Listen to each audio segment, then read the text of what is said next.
It is a partly cloudy night in downtown Cincinnati, and the crowd rolling into Great American Ballpark for the second game of this four-game series tonight.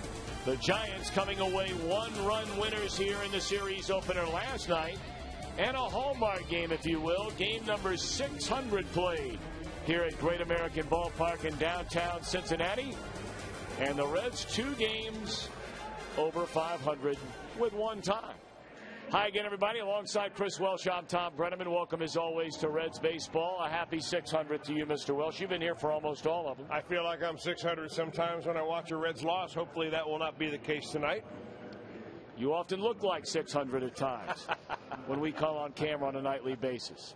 Reds starting pitching not very good last night, but man, has it been good over the last month. You talk to Brian Price about that, and he'll tell you the reason that the Reds have been so good since May 8th, 29 games, 16-3 as their starters, that they're throwing more strikes. They're going after the hitters a lot more, and that will give you positive results every time. Earned run average down the low threes as a team starting unit. That's outstanding. The bullpen 3-7, the earned run average just about league average right there. The saves have been there. You know, a meltdown last night in the bullpen, not a major one, but a meltdown. Nothing to worry about. If you can get a lead to the very back end of the bullpen, Dusty Baker's confident that they can close it out. I know you have been very impressed through the first two starts of his major league career with a man who gets a ball for the third time tonight, Sam LeCure. Well, you know, he's from Missouri, and he wants to show you exactly what he can do. This guy's not scared. I mean, that's the thing I love about Sam LeCure. Not great stuff. He keeps it nice and simple. He goes right after the hitters. He had good control. You look at the numbers that he had down in there in Louisville. 5-2 with a 2.5. He was far and away the Louisville Bats' best pitcher and the best prospect to bring up the pitch in the major leagues, making his third start tonight. You know, even with the loss in St. Louis, he still pitched a good ball game for 5 1/3 innings, and that was a tough game. The Cardinals are playing well at the time. He's playing in front of a home crowd, and he's going to be a little more relaxed, I think, this evening. Well, generally, you think of the Reds' success, you think of the big boys. But certainly their unsung hero did major damage again last night. We'll talk about Miguel Cairo when we return.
Well, our broadcast tonight and every night of Reds baseball on Fox Sports Ohio, presented in beautiful high-definition television, courtesy of our friends from H.H. Gregg.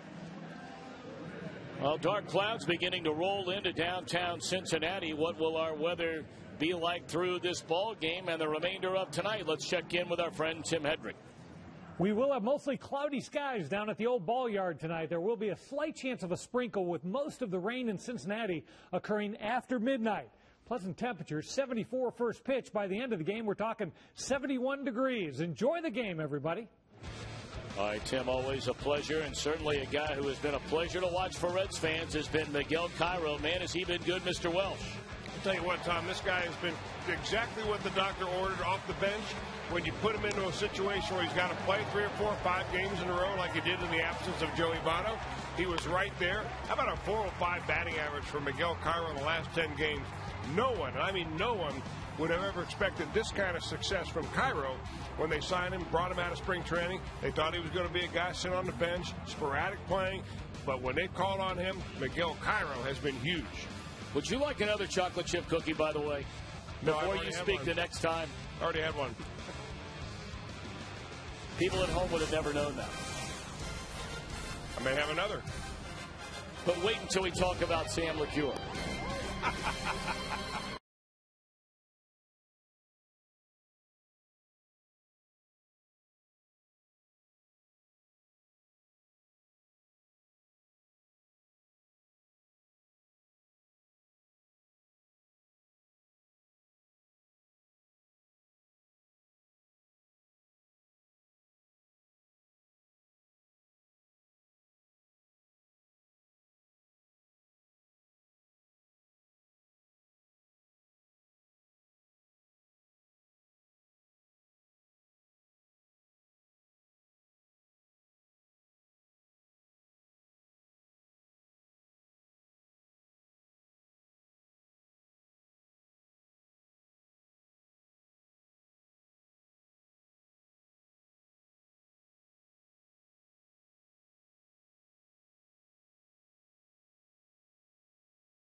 State Farm is there.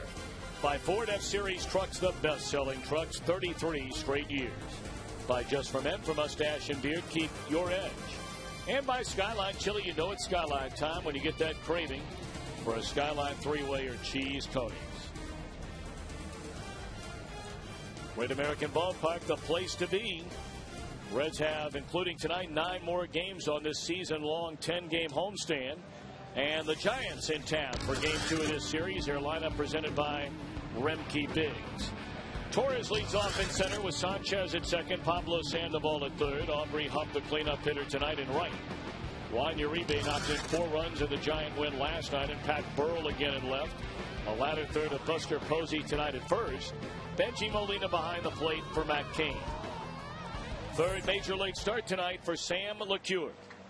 Now, the right-hander's been pretty good his first couple of starts for the Reds. You know, he had a real good run of it down in Louisville with a 5-2 record, earned run average very low, but he keeps it simple. He's not a guy that wants to complicate things with lots of different pitches, primarily fastball, slider, moves his fastball around. He comes right at you, throws strikes. I'll tell you one thing I love about him, he ain't scared. Strike one on the first pitch to Andres Torres, and we're underway. LeCure a little bit wild his last start. That was in St. Louis. That was a rubber game of that 3-game series when he locked up against Chris Carpenter. And really, were it not for a misplayed ball in left field that went as a hit, that game still might be 0-0. Yeah, you're right about that. In fact, that ball game would have probably been won by the Reds. They eventually punched a run across, but you know, a play like that can change your momentum, and even a young pitcher, especially a young pitcher, can be affected by it. 2-1 to Torres, and it's slapped to Scott Rowland, who reaches to his left and puts a glove on it. Nice play by the Reds' third baseman. The Reds, the second best defensive team in the National League. The Giants are number 1 in that category. Their defense brought to you by Ford. Heisey to start in center field with Lance Dixon left. Again, Roland, Cabrera, Phillips, and Votto along the infield, and LeCure, a battery made along with Ramon Hernandez. One away for Freddie Sanchez. He was right in the middle of all the action last night. Giants had 13 hits in the game. Freddie had 2 of them. He was on base 3 times, scored a run.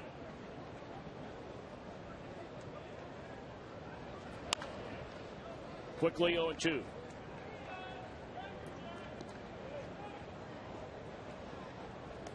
Tonight, the second consecutive night, the Giants are getting a look at a Red on the mound whom they've never faced before. Of course, Johnny Cueto's been around a couple of years now. Tonight, only the 3rd career start for Mr. LeCure. Hit hard into deep left field, and Lance Nix leaps into the air and tumbles onto the track and hangs onto the baseball. How about the Reds already slapping some leather on the Giants here only in the 1st inning? Rolling first, and then this diving, tumbling catch by the Reds left fielder. What an effort by Lance Nix. Last time we saw him out there in left field, he was making a diving catch in Washington, coming in on a sinking line drive. He hit the ground and brought rain from the skies above. Little thunder, too. Shoulders like that. Well, you're not lying. 2 out, nobody on, and now the batter Pablo Sandoval, one of the great names, nicknames in all of baseball, hung on Sandoval a couple of years ago, Kung Fu Panda.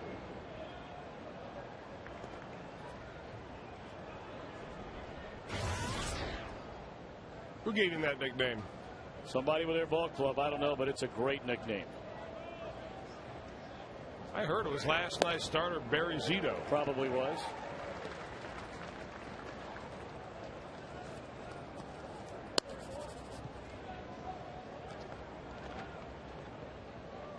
It was Barry Zito.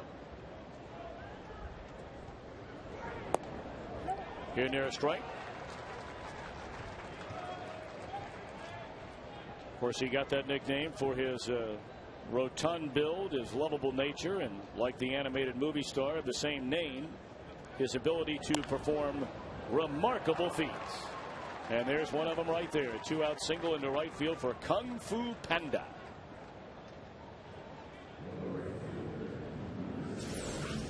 Now, they've hit the ball sharply already in this inning against Sam LeCure. Got that breaking ball right over the middle of the plate. I'm not so sure it was really out of the zone like our Fox track shows it. But this guy can flat out hit Sandoval. Made a line drive to the 3rd baseman, a line drive with a great catch by Nix, and that line drive into the hole between 1st and 2nd. And that'll bring Aubrey Huff to the plate, getting to start tonight in right field. Huff having a very good year, his first as a Giant. A .295 batter, 7 home runs, and 26 runs batted in.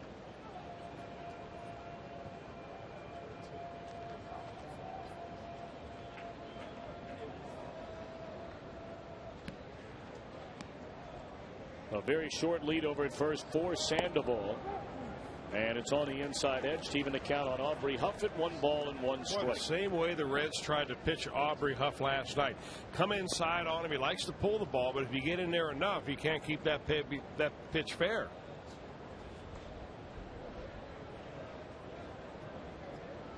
Another heater under the hands coming up.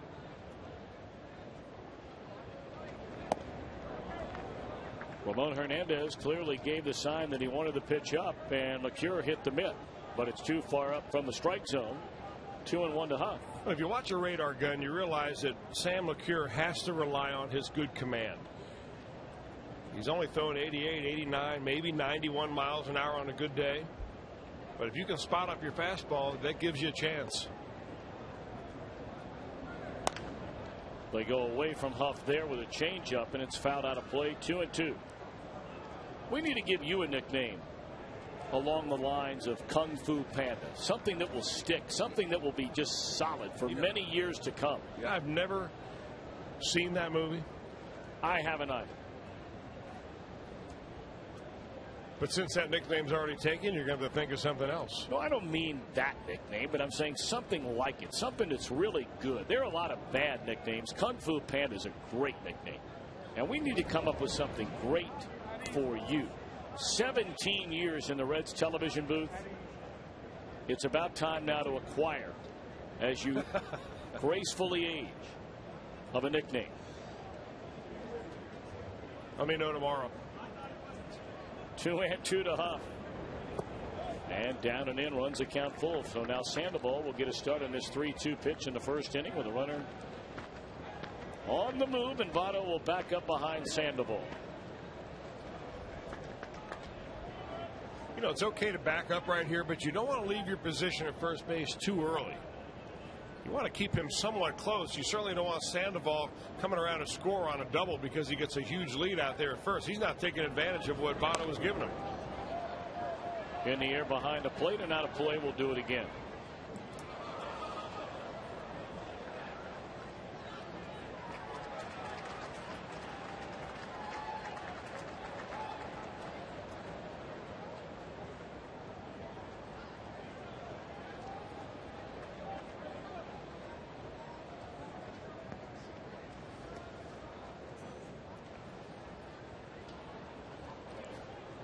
Three and two once more to Huff.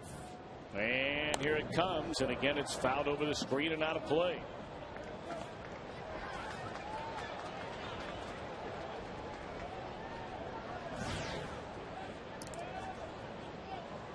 How about a nickname like our good buddy Lance McAllister has? Shotgun. Great now, nickname. now that's a man's nickname right there. If you're going to hang one on me, give me a good one like that.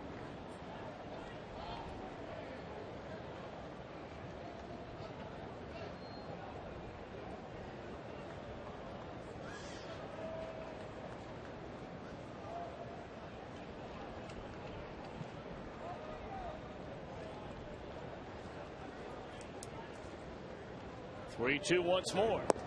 And it's ball four.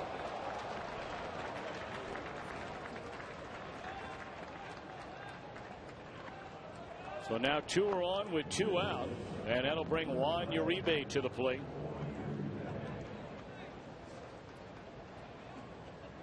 Uribe did major damage, 2 for 5 here last night. Had a 2-run single in the third. And gave the Giants the lead for good with a 2-run single in the seventh.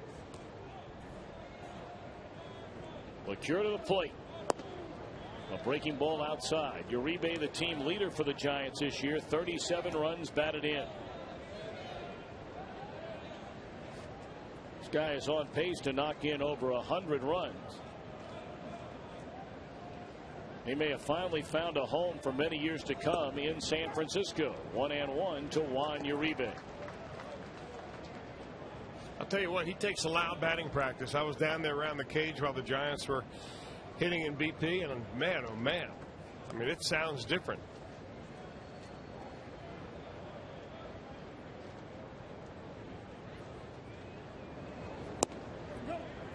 Fastball, a beauty on the outside corner to get ahead 1-2. Uribe, should he reach 100 RBIs this year, would become the first Giant to reach that number since Barry Bonds in 2004. So it's been a while. Sandoval was knocking on that door last year, but came up short. 1-2. In the air down the right field line. A long run for Jay Bruce, and that's a foul ball. You know, talking to the Giants before the game, to a man, they are just dismayed by how the ball carries in this ballpark. The balls that are going off the end of the bats are nearly going to the warning track or the wall. That one off the end of the bat by Uribe, and it was nearly an extra base hit down in the corner. The hitters love it. Pitchers can't wait to hit the road and get out of town.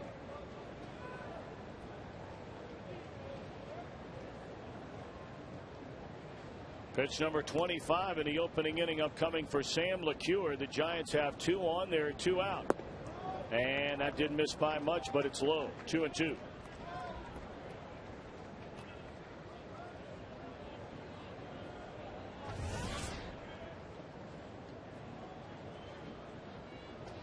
Sam retired the first 2 batters of the game on a liner to third and a liner to deep left. But since a single and a walk, and now the 2-2.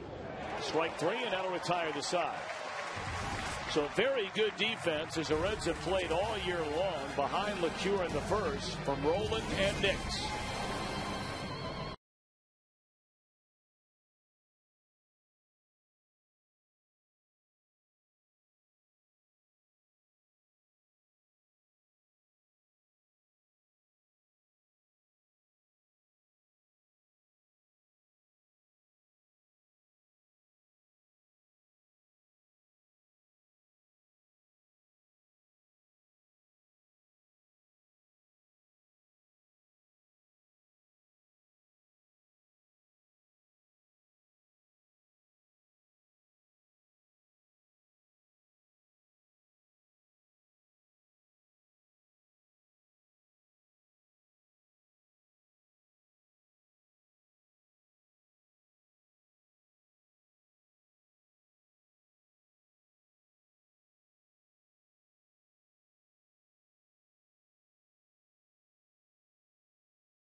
Dusty starting lineup presented by Remke Biggs. It'll be Orlando Cabrera at short leading off, followed by Brandon Phillips and Joey Votto.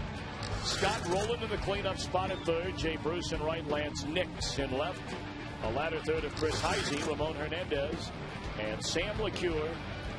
You take out the wins and losses, you look at every other number, and Matt Cain has been as good, if not better, than everybody in the league. And you wonder why he's right around 500 right now. Well, he controls his fastball. He's got a hammer, curve, slider, whatever you want to call it, and he's simply tough to hit. We'll show you some graphic panels later in the ballgame that back up all of those, but right now take a look at the numbers. 11 starts, 2 complete games, and a .230 earned run average, and he's an even 4-4 on the year. That's either pitching on the wrong day or having the bad day of having some bad defense behind you. But this guy is a real deal. Fastball low and into Orlando Cabrera.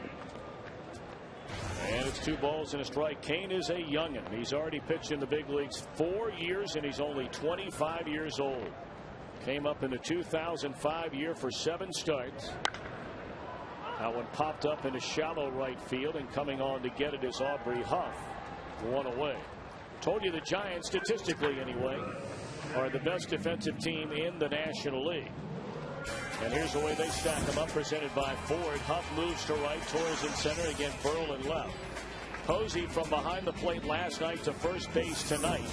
Benji Molina, the veteran, getting the start along with Matt Cain in the battery.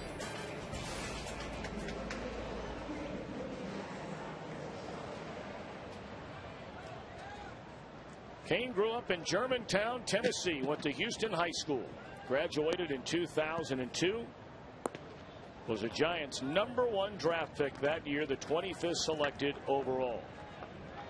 3 straight years, 200 or more innings. And look at the hits per 9 innings allowed. Only Ubaldo Jimenez and Jonathan Sanchez, who will start tomorrow night, have allowed fewer.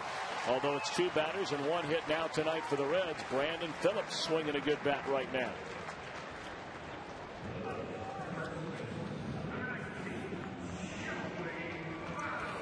Oh, the hits per 9 inning, I'll tell you what, when you're among the list with Jonathan Sanchez and Ubaldo Jimenez, you're tough and tight with your ability to give hits up. 76 innings pitched, only 51 hits. That means he's not used to pitching out the stretch very much. That's an 11-game hitting streak now for Brandon Phillips, during which he's hit over 400.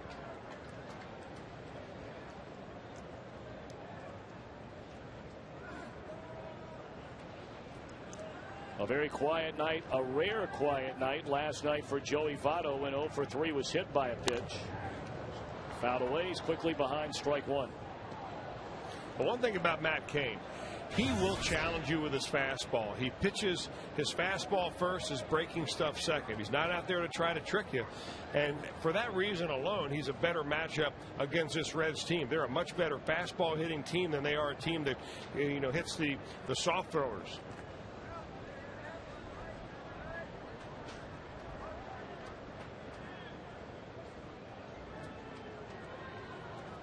Reds might be thinking about trying to push the running game a little bit against Cain. He's given up 8 stolen bases. They've only thrown out 1 for him this year. That's a big reversal from the last couple of years. Mainly the problem is behind the plate, not on the mound. Fastball up, evens the count on Votto at 1-1. Phillips has 8 stolen bases. He's been thrown out 5 times.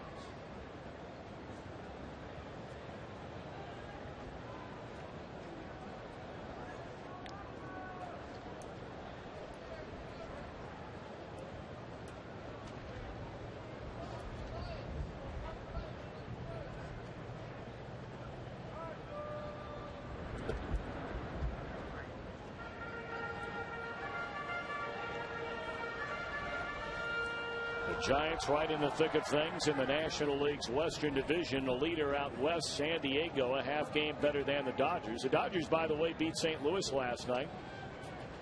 Opening game of that series at Dodger Stadium. And then the Giants at 31 up, 25 down. 2.5 back. Colorado only 4 behind. I would imagine, Chris, that is going to be a multi-team race throughout the entire summer. Right down to the wire. Yeah, I would agree 100%. 1-1 to Votto. Swing and a miss. You know, the one team I think you and I both agree has the capability of getting on the kind of run like they did last year and separating themselves from the pack, theoretically, Colorado. They have the best combination of offense and pitching. Giants, great pitching.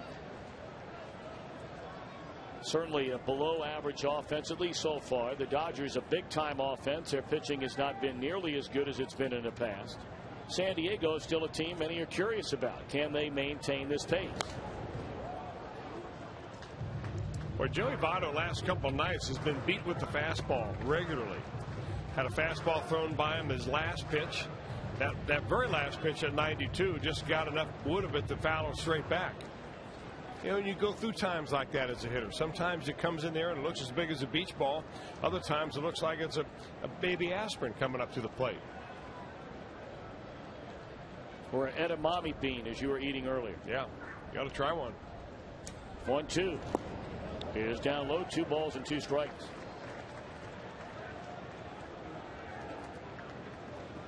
Got to try the carrots too. Good for your eyes. Very good.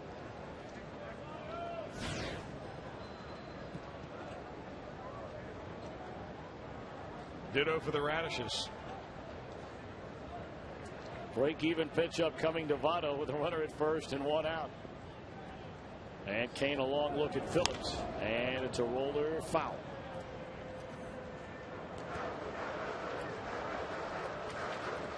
A little bit later on during our telecast tonight, we hope to be joined by Yasmani Grandal, the #1 pick of the Reds in last night's Major League Baseball draft out of the University of Miami of Florida. We're hoping to be able to connect with him in about a half hour from now. He had a chance to visit on a conference call with the entire Cincinnati media contingent earlier today. The 2-2 now to Votto.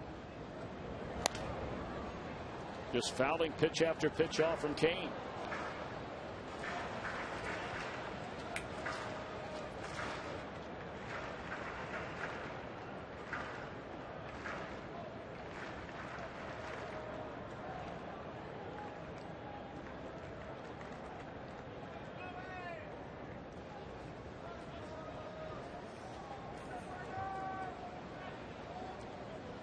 Eighth pitch in this at bat to Votto, and he turns on one and loops it into right. Running catch by Huff, throw to first base, and that's a double play.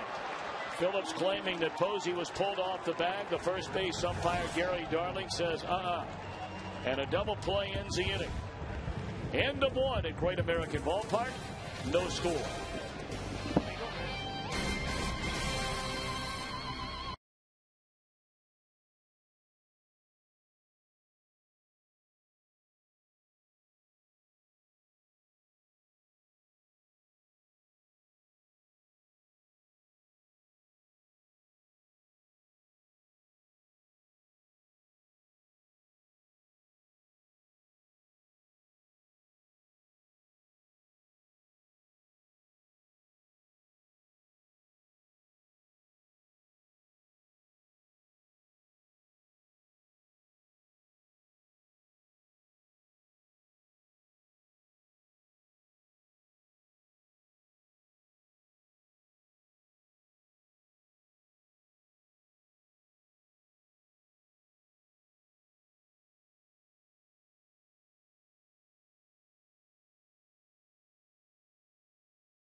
Tonight, last night's starter, Aroldis Chapman, 2 innings of 7 runs, 6 walk baseball. Not a good outing for Chapman, his worst. And so far on the night, a run scored against Homer Bailey, making a start down for Rick Sweet in Pawtucket.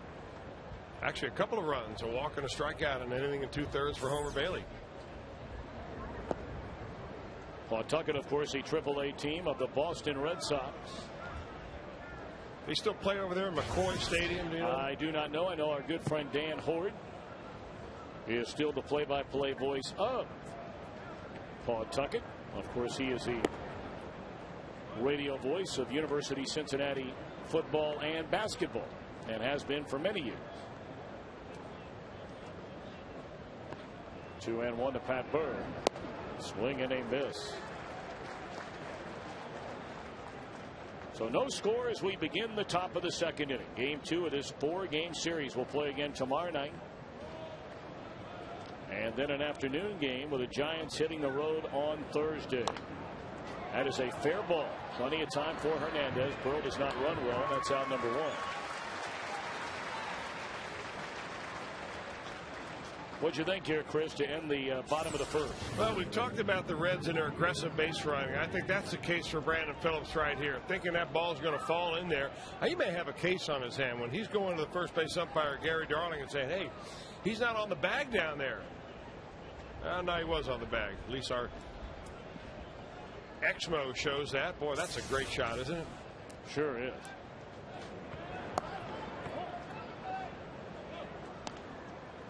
I don't really mind that play. I mean, if all you're going to do is go to second base, then I do mind it because you were napping. But he wasn't napping. It wasn't lack of hustle by any means. It was being aggressive out there. And that's one reason why the Reds are where they are, is because they play an aggressive nature of this game.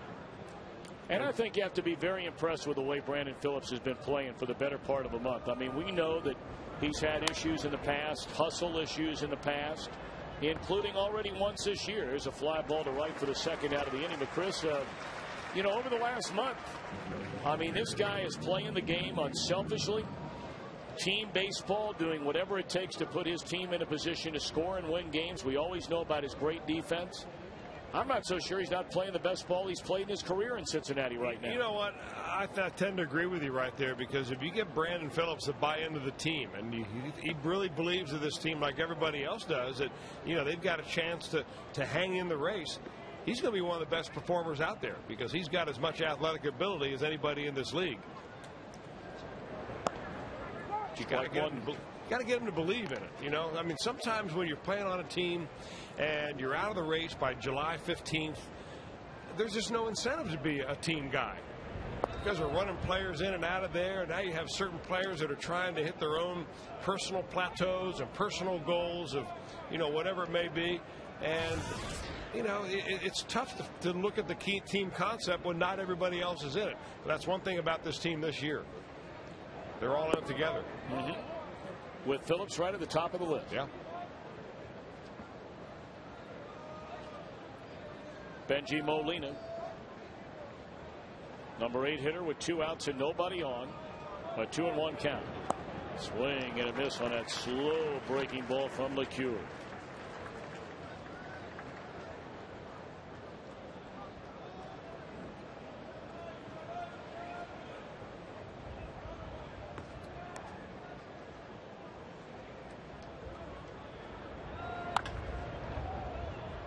Phillips, plenty of time here. He knows who's running and easily throws out Molina.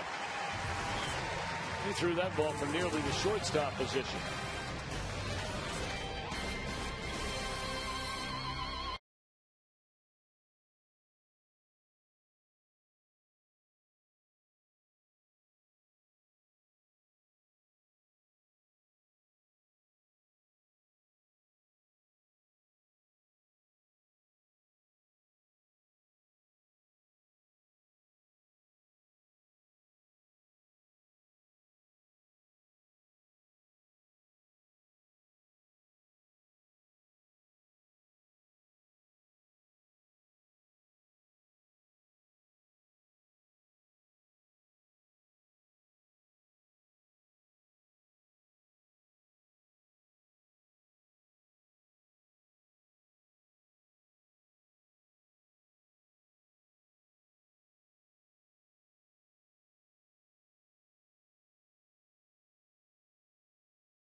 Robert Bass of Cincinnati will win the beautiful new Tundra on display here at Great American Ballpark. There you get a look.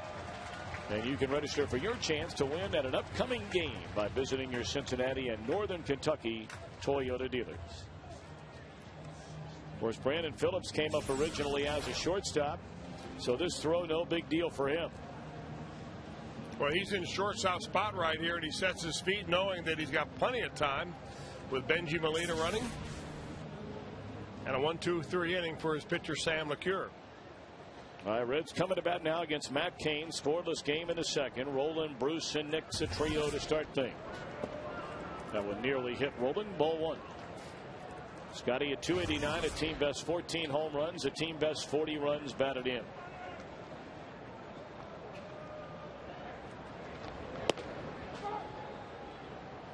Roland scored 2 of the 5 Reds runs last night. Was on base twice, a walk and a triple.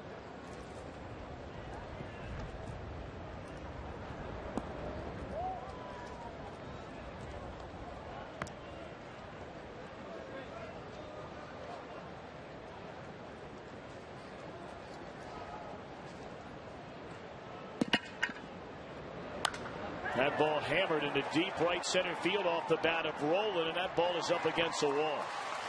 And Roland into second base with a double to start the second inning. Man, is he having a good year. Well, you're right about that. And I think that what you're looking at is a healthy Scott Rolen, a healthy back. And when Scott Rowland, like most other hitters, start hitting the ball the other way, you know, he's got a kind of thump in his bat that he'll home runs here going that way. But if you've got a bad back, you can't wait back and drive the ball that way. You've got to kind of cheat a little bit to get that bat going. He feels very healthy. 14 doubles on the year. Lots of power going to right central. Well, that's 29 extra base hits now for Rowland. Jay Bruce, he had an excellent night last night. No two ways about it. He doubled to left center his first time against left-hander Barry Zito. Homer to right center off Zito in the 4th inning, a solo shot. And then single to left field off Zito and scored again in the 6th. Struck out his final time up against a right-hander Guillermo Mota. High fly ball straight away center field. Will Rowland challenge the arm of Torres? Catch is made. Here comes a throw. Here comes a runner. And what a throw. And they say Rowland's safe. He dropped the ball. Wow. I mean, you can't make a more perfect throw than Andres Torres just made to Sandoval. You're right about that. It's like he dropped it in his glove and couldn't hold on to it. Bruce Bochy, unbelieving of what he's just seeing right here.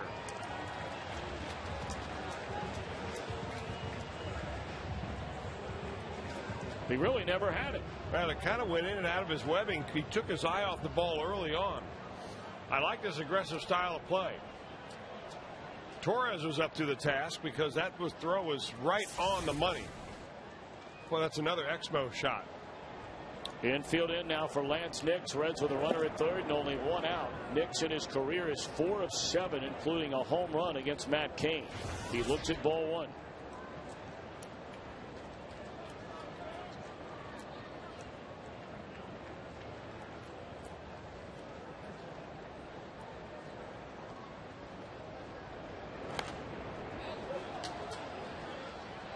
Got to talk to Lance Nix a little bit about this matchup tonight. You know, he was in there because of these numbers right here. Dusty Baker does that. He loves to play the percentages, loves to play the past history of batter versus pitcher. And Lance was all fired up. He says, you know, one thing I know about Matt Cain, he's going to challenge me with the fastball, and I love that. 1-1 on Nix. Got a breaking ball, and he grounds it to second base, and now Rowland's in a rundown. And he will be caught from behind by Sandoval. The Reds can't bring in the run from 3rd with less than 2 men out. So that'll be 4-2-5 on the putout of Rowland. Well, the infield's already in, so I'm not sure what Rowland was doing out there, whether they were just going to take a shot anyway. But you see Freddie Sanchez playing right at the edge of the grass. This is a suicide play right here if you try to score like that. It's almost like the Reds are running in desperation in this inning.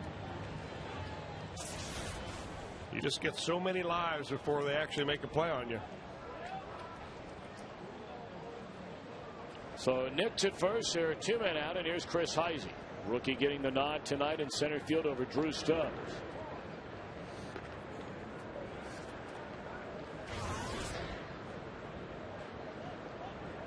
Well, 2 guys on this team you rarely see get much playing time recently. Chris Heisey, who made 5 starts in a rather short amount of time when he first came up, but has not started a game now in well over 2.5 weeks. And the other guy that seemingly never plays, and I don't think never is too strong a word, is Paul Janisch. I thought he was abducted by aliens. I mean, Paul Janisch has 5 at-bats since before the Reds were in Cleveland. Here's a fly ball to center field. And Torres takes care of that. So the Reds miss a chance. And a 2, no score.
but, you know, the zone is a little tighter, and I, you know, kind of giving those guys a little too much credit.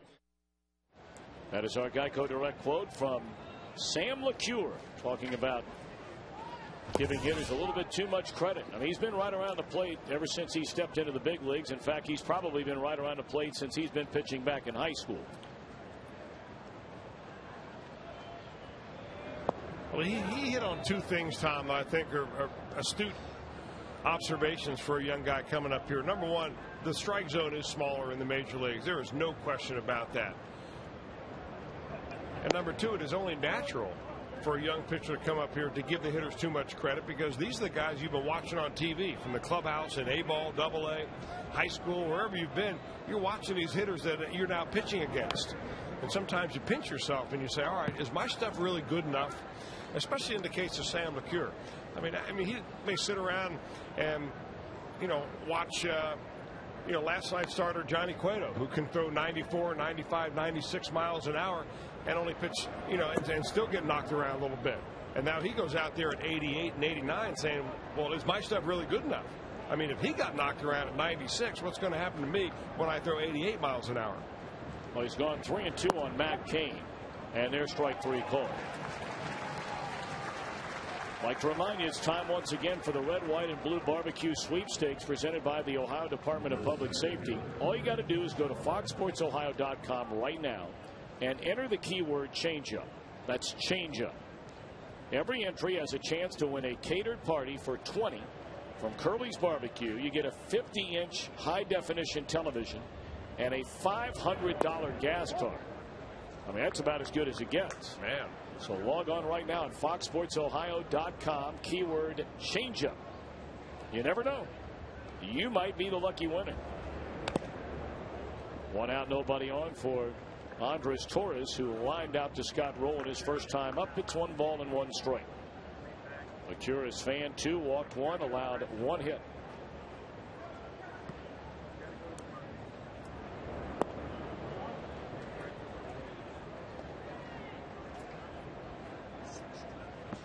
Much being made about the major league debut tonight of Washington Nationals #1 pick from a year ago, Steven Strasburg. Through 3 innings, he's allowed 1 hit, no runs against the Pirates, and fanned 6. It's not a bad start. Of course, the Washington fans are going to be wondering, why did we wait so long? They've already been wondering. Back-to-back hitters LeCure has gone full with.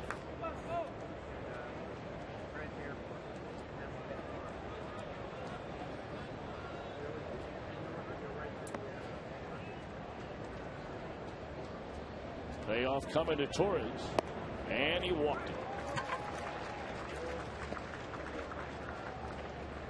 Second walk tonight issued by LeCure. On Sunday, the first 10,000 kids 14 and younger in attendance receive a Brandon Phillips wall sticker thanks to Bob Evans. Don't want to miss that. Get your tickets right now at 381 Reds or visit reds.com/family.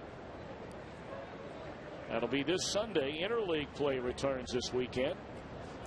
Reds will be locking up with the Kansas City Royals Friday night, Saturday night, and then Sunday afternoon. Ball 1 to Freddie Sanchez.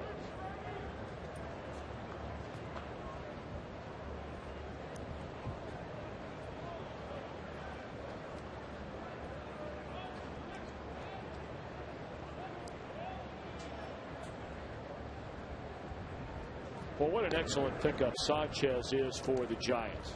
I mean, when he's healthy, and he wasn't at the end of last year and missed all of spring training, missed the first, well, nearly a month of this year. But, man, when he's healthy, he is some kind of hitter.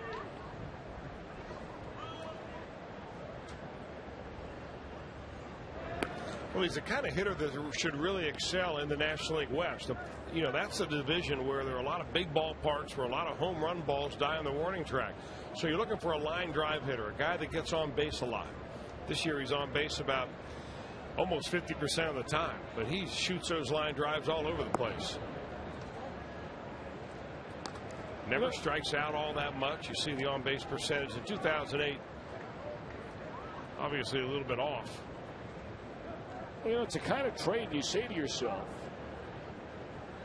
You know, say you're a Pirate fan while Sanchez was there, and he had some excellent seasons there. Obviously won a batting title here when he hit 344 in 06.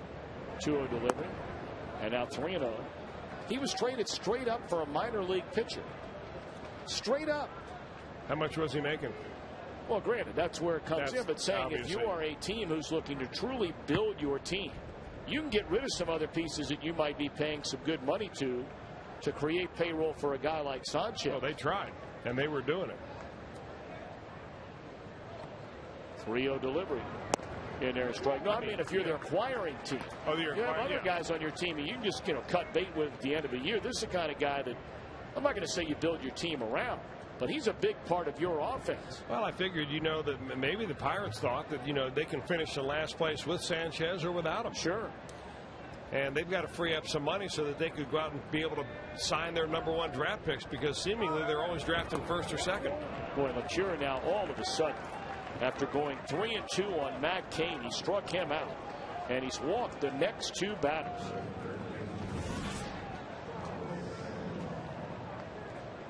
That's why, quite honestly, Chris, and you and I were doing the games together last year, I was stunned at the overall reaction of so many people in baseball about the Pirates trading a guy like Nate McLeod. I mean, Nate McLeod's a nice player, but you would have thought the world came to an end when the Pirates all of a sudden decided to trade a guy who's almost 30 years old and send him down to Atlanta. Yeah. And they got more for him than they got for Freddie Sanchez. Well, McLeod, I think they traded at the very top of his value. I mean, the time you want to. When they traded Freddie Sanchez, he was, after the 2009 season, or during that season, he was batting okay, but he was injured. He had a bad ankle. Really didn't get off to a very good start with the Giants, but he's paying off big dividends. He's always been a great hitter and a gamer. Swinging a foul ball out of play by Sandoval, who singled into right field his first time up. Well, that's an odd swing on a first pitch for such an accomplished hitter like Pablo Sandoval. I mean, it was like the old underwater swing. Look how slow this pitch is. We've got it in slow motion, but I mean, that's the first pitch in the at-bat with a couple of runners on base, and you're the #3 hitter. Let's see, setting him up.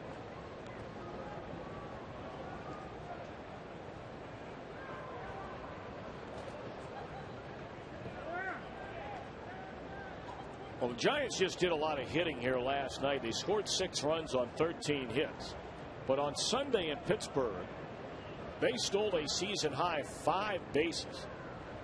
There aren't a lot of guys on this team to look at and say, well, okay, he's a 40 stolen base guy. Aubrey Huff even stole 2 bases in that game with Ross Ohlendorf on the mound for the Pirates. Double play ball here. There's 1. There's 2, and that's 15 of them this season grounded into by Sandoval. That's a nice play by Phillips.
Writer Hal McCoy right now on FoxSportsOhio.com.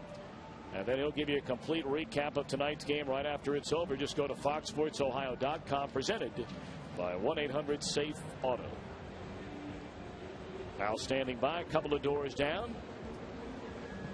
On another very pleasant weather night, temperature-wise anyway. And we had a very light rain in the very first inning, top of the first inning, but nothing since.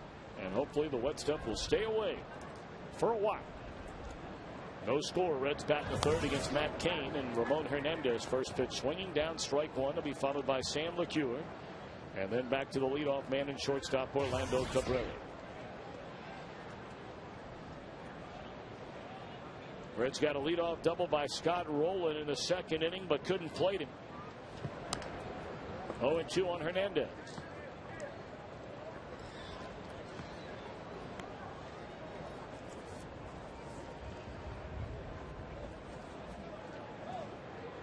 There are a lot of people out there that would point to Matt Cain and say he is a perfect example of why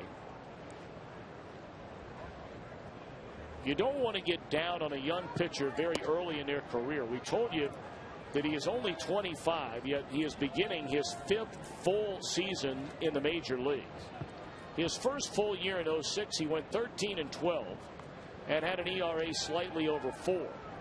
The next year, his ERA was barely over 3.5 as their strike three to Hernandez. But Chris, he lost 16 games. He went 7-16. But boy, these last couple of years, well, last year in particular, after that 7-16 year, he then went 8-14. So I mean, back-to-back years where he won 15 and lost 30.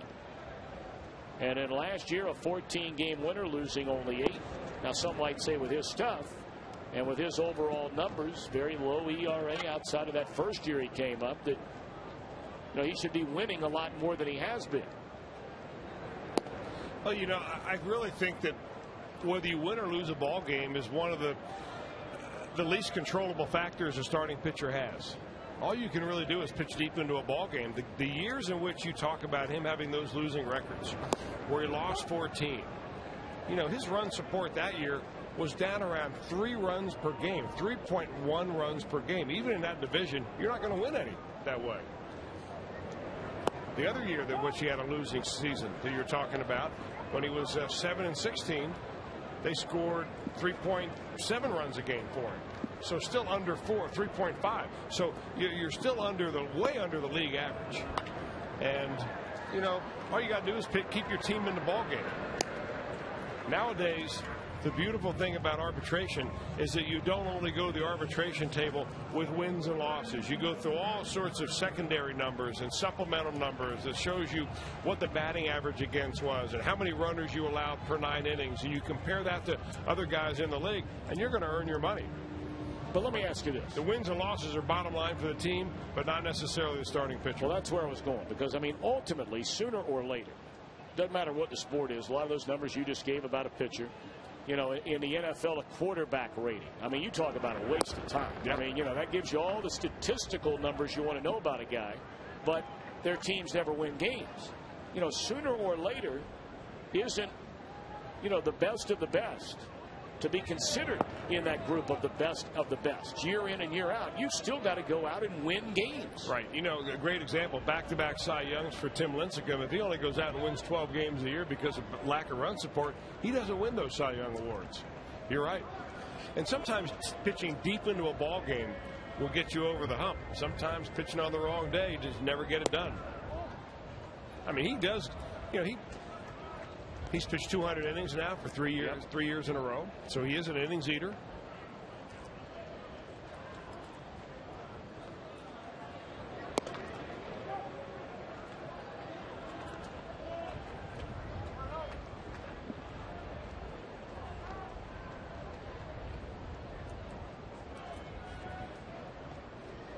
Three and one on Cabrera. And there's ball 4. Take a look at the National League Central going into play tonight, presented by Honda. The Reds lost last night. The Cardinals lost their second straight game last night.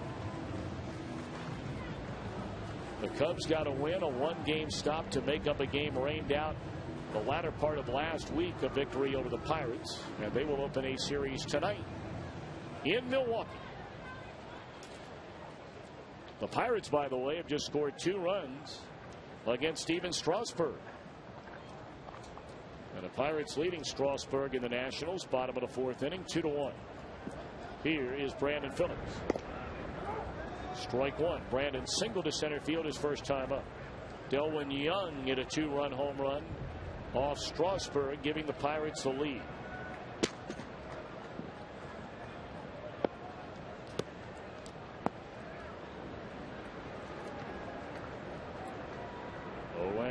To Phillips in this scoreless game. There goes Cabrera. Then he stopped.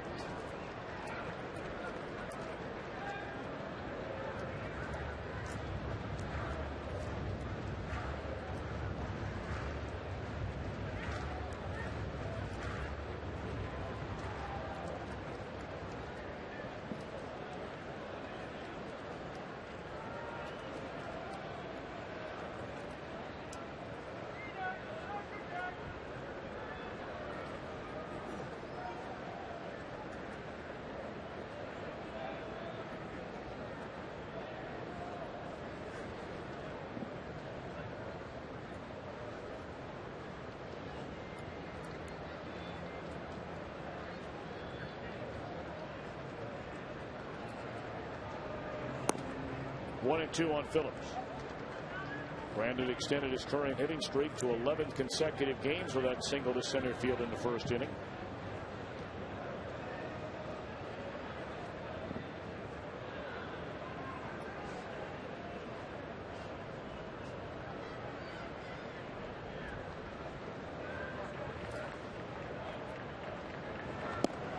Swing and a miss, and that will retire the side. A couple of strikeouts for Cain in the 3rd. End of 3. Still a scoreless game.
The Reds and the Giants in game 2 of this 4-game series. The Giants winners last night 6-5. No score tonight through 3.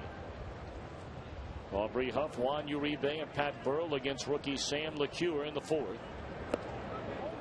LeCure gave up a couple of rockets to start this game. A line drive by Torres caught by Rowland.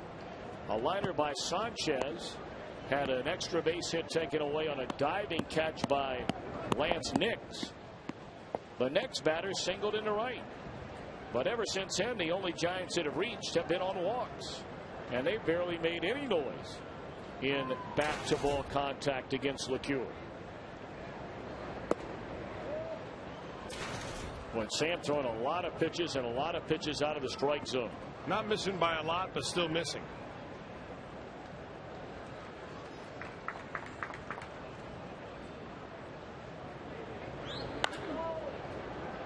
Cabrera backhands a sharp ground ball and throws out Aubrey Huff. And that's the first out in the inning. Time now for our AT&T trivia question. Who is the only player since 1970 to record 2 triples with the bases loaded in the same game? Wow. It's a pretty good game. Especially for this guy. I will give you a hint about this guy. He only hit 1 home run in his career. And if you had to pick one guy alive to hit 1 home run against in your career just so you could give him a lot of grief about it, he hit it off Steve Stone. And boy, he never lets him forget it every time he sees it. And by the way, the person we're talking about, the answer is here tonight.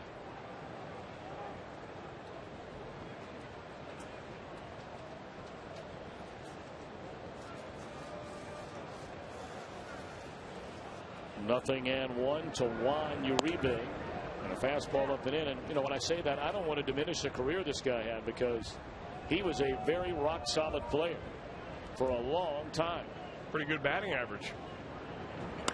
Uh-oh.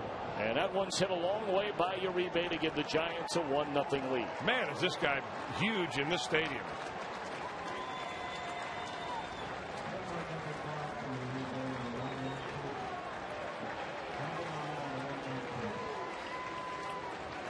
Nine homers, 38 knocked in, 5 RBIs in the first game and a half of this series for Uribe. I'm going to have to look it up, but it just seems like every time Juan Uribe comes into Great American Ballpark, it doesn't matter what uniform he's wearing. He just knocks the cover off the ball. He goes down to get a real good pitch right there. That ball looked like it was going to short hop the catcher. Picks it off his shoe tops and knocks it out of here into the second deck.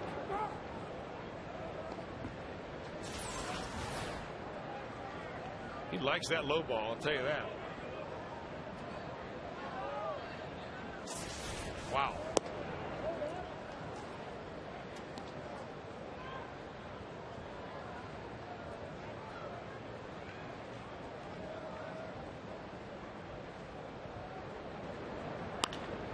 Grounded by Burrell, and that's off the glove of Scott Rowland down the third base line, and Pat Burrell did not know it had drifted into the outfield.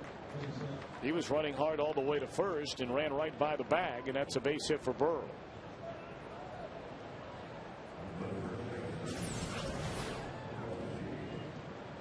Well, Pat Burrell just recently signed by the Giants after being released by the Tampa Bay Rays.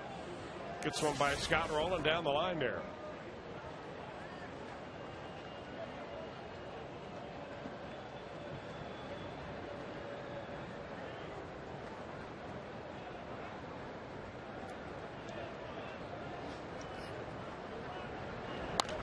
Foul away, strike 1 to Buster Posey.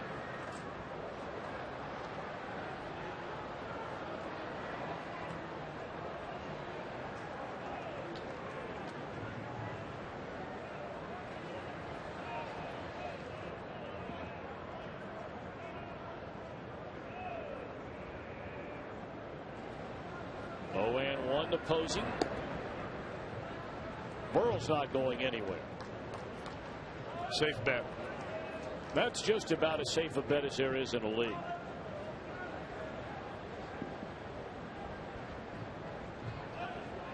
Of course, you say that, and he's running on the next pitch. Here's the 0-1. Pulled into left field, a base hit. 3 consecutive base hits against LeCure. And his second time through the order. Of the first 7 that have come to the plate in the second go-round, 5 of the 7 have reached.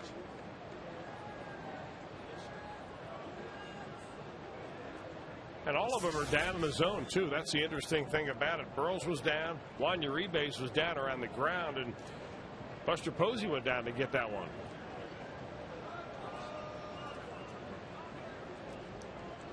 Well, Now Benji Molina with 2 on, 1 in, 1 out. Giants in front 1-0 in the 4th. And LeCure to the plate. Pulled foul by Molina.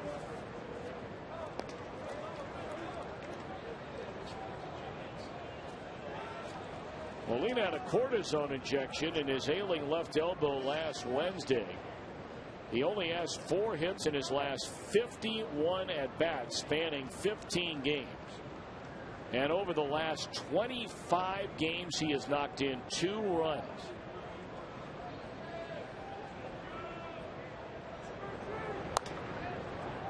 And LeCure ahead of him, 0-2. Well, if there's ever a guy you wanted to hit the ball on the ground, it's Benji Molina right now. And the way he's swinging the bat is a pretty good bet that he can roll over on one if you can get one down and in on him. Roll over to the third baseman and get out of here with a 5-4-3 double play. 0-2 to Benji Molina. And there you go. You just called it. There's 5, there's 4, and there's 3. But the Giants strike first on the long one by Uribe, and after 3.5, San Francisco in front 1-0.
Juan Uribe.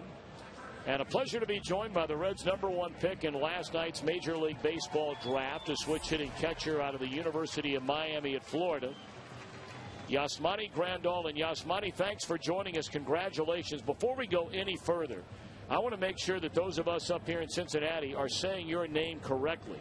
Is that said the right way, Yasmani Grandal? Yes, that's the right way. All right. Well, it's nice to have you with us. Congratulations. You know, for you guys had a game today. You beat Texas A&M 10-3 to advance to the Super Regionals next weekend in Gainesville. We'll talk more about that in a moment. But, well, I mean, what a whirlwind 24 hours. The Major League draft, yet you had a game to get prepared for. Has it sunk in yet that you're a first-round draft pick by the Cincinnati Reds? No, it hasn't hit me yet. I mean, we had, a Randy Lake last night and the draft, and the game got suspended, and we had to start it up back again today, and it's been a crazy 24 hours. But no, hasn't hit me yet, but I'm pretty sure it will soon. Now, I understand that you played for Midland, which of course is renowned here in Cincinnati, renowned all over the country, and you had a chance to spend a little time in Cincinnati last summer. Is that right? That's right. It was actually a couple of summers ago. Well, yeah, I spent 2 weeks there, and it was very nice. We played a tournament at the University of Cincinnati, and it was a great experience. Yasmani, what do you know about the Cincinnati Reds? I mean, we know that you're a friend of Yonder Alonso's, of course, #1 draft pick from a couple of years ago. But do you know anything about the Reds? I do. I mean, I am a baseball fan. And I've always heard about, the Big Red Machine, and, you're talking about, P. Rose, and, I've got Johnny Bench, all those great players that played there, Tony Perez, so I know a little bit about the Cincinnati Reds. Hopefully I get to know a little bit more. Scott Rowland, the batter, and he hits a high fly ball into left center field, playable out there for Torres after the leadoff walk to Joey Votto, and Votto bluffing the tag. He'll stay put. Yasmani, you've been a switch hitter. Is that something that you started to do as a kid, or is that something that you've taken up, say, over the last 7, 8, 9 years? I started when I was a kid. Living in Cuba, you had a rule where a guy had to switch hit. So I was a shortstop back then, so I had to take over the role. And since then I've been switch hitting. Do you see yourself as being would you like to be a catcher for the long haul? I know you've been a catcher there at the University of Miami, but oftentimes, guys that were drafted as a catcher and maybe a major league team would project them to be a player of a different position. How do you feel about that? No, there's no doubt in my mind. The one thing I want to do is catch. I like being in the game. I like, calling the game. And catching is just, an interesting position. And, that's the one position I see myself playing, my whole professional career. Ground ball down to first, handled by Posey, advancing to second on the out of Jay Bruce's Joey Votto. There are 2 out in the inning. Yasmani, you were born in Cuba, but moved over to Florida when you were a youngster. Do you have any memories of Cuba? Yes, I do. I did play a little, some baseball over there, and yeah, I have many memories of Cuba. Now, obviously, you guys are going to take on the Florida Gators in the best of 3 in the Super Regional next weekend. Is that right? Yeah, we play the Super Regional, and if we take the series, then it's off to Omaha. Well, we're certainly rooting for you guys to do well and for you to play well. And I know everybody in Cincinnati is very much looking forward to getting you signed and one day playing right here at Great American Ballpark. Thank you. Yasmani, the best of luck to you. We appreciate your time tonight. Thank you so much. All right, good luck, Yasmani. Good luck indeed. Yasmani Grandal, kind enough to join us on the telephone tonight from Miami. I'd imagine there'll be some bad blood there in Gainesville next weekend between the Hurricanes and the Gators. How is it that the Gators seem to host? It's either the Hurricanes or the Gators. They seem to host every year. So it's a pretty good chance that one of them is going to end up as a home team in the regional, the Super Regional. Yep. It's a tough place to come out of if you're not a Gator or a Hurricane, I can tell you that. Well, you earn that, during the course of the regular year. Seemingly, you talk about those 2 schools. Arizona State is another one. Seemingly every year they host a regional, then a Super Regional. Cal State Fullerton, same thing. 0-2 on Lance Nix. And a fastball is up and in. Of course, Texas, same thing. You wonder, though, Tom, I would imagine that school is out for both of those schools right now. Yeah. So that you play in Gainesville, which is big-time college town, where most of the kids probably gone home for the summertime, so they won't have the same intensity, I guess, as maybe a regular season game between the Gators and the Hurricanes. But you got to be pumped up. Broken bat pop-up, and it's caught by Uribe, and the runners left at second. We play 4, where the Giants still lead 1-0.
of the Giants. 7 runs in the first 2 games of this series. Reds had managed only 2 hits against Matt Cain. Their best scoring chance by far of the game came in the 2nd inning. And Matt Cain leads off the Giants' 5th with a base hit up the third base line. That second time through the order was not kind at all to Sam LeCure.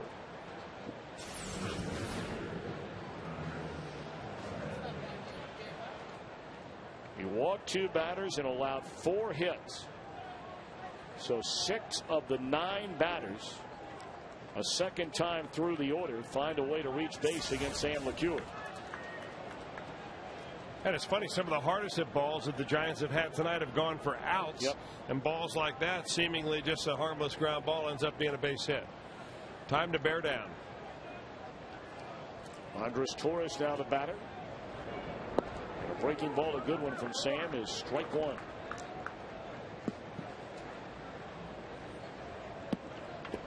One of those balls that Chris mentioned came off the bat of Torres, the first batter of the night.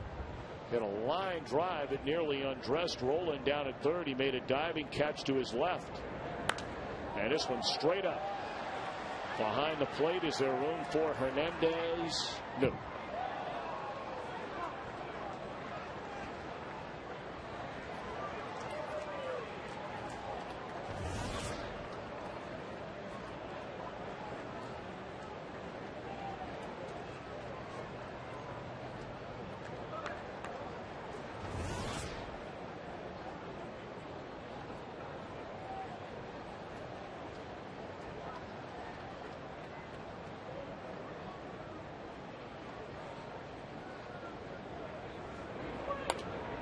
Still 0-2.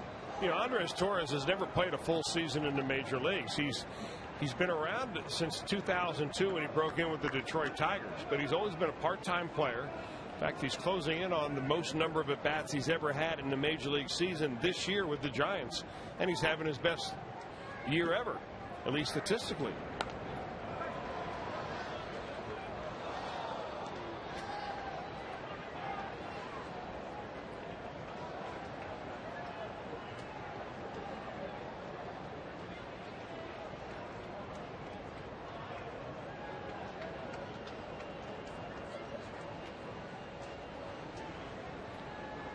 Two again. LeCure to Torres. Struck him out swinging on a breaking ball. Well, he really worked all parts of the strike zone in this at bat, did Sam LeCure. He went upstairs, nearly fouled him off with a pop-up behind the plate. That went out of play. Went up again with a fastball and finally got him on a low breaking ball. Moving it all around, changing speeds. You know, when you watch LeCure pitch, you never get the impression that he's giving any more than, say, about 85 to 90% on every delivery. He's just kind of smooth out there. Never, you know, he's not huffing and puffing and grunting on every delivery. Looks like he can pitch all night. He's a pitcher. Yeah. All right, here's Freddie Sanchez with Cain at first, and a breaking ball is in there, strike. Good observation. Well, you know about the blind squirrel and the acorn.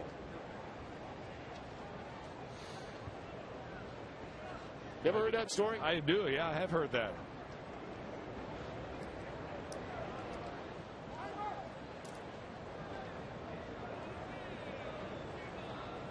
Interesting the way the Reds are playing Freddie Sanchez, because Sanchez is a guy that'll spray the ball, but he really likes to hit it over here on the right side of the infield. And right as the ball's coming to the plate, Joey Votto is hopping a few steps right over here to make sure that he tries to cover that ground. They're giving him the right field line. Look how far he is off the first base. Sinking liner to left center field is tracked by Heisey, and they're 2 away. Here in the top of the 5th inning. Time to answer now our AT&T trivia question. We gave you a little time to think about it. We gave you a couple of clues. The only player since '70 to have 2 triples in a game with the bases loaded. Sitting right next door, our good friend Dwayne Kuiper. July the 7th, all the way back in '78 with the Cleveland Indians against the New York Yankees. That is Dwayne to the right. The guy with the darker hair. Mike Krukow, longtime major league pitcher. to the left. It's a fun group, those Giants announcers. Yeah, they are. You got Kike and Krupp. And then you got Dave Fleming and, of course, John Miller, who will be inducted into baseball's broadcast wing of the Hall of Fame later on this summer. Many of you are certainly familiar with his work on Sunday Night Baseball for a long time with the Reds' very own Joe Morgan. In fact, Joe Morgan's been around all week long. He's been in uniform a couple of days, hanging around upstairs with the guys doing the draft, coming in to visit us.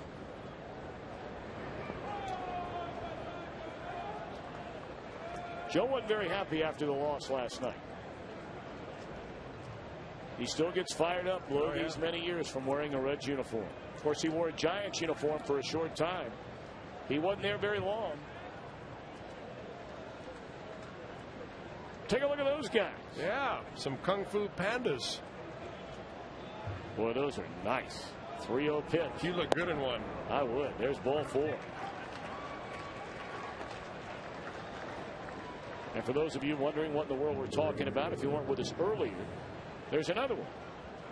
The Giants' number 3 hitter, their third baseman, that fellow right there, Pablo Sandoval, given the nickname by his teammate Barry Zito, Kung Fu Panda.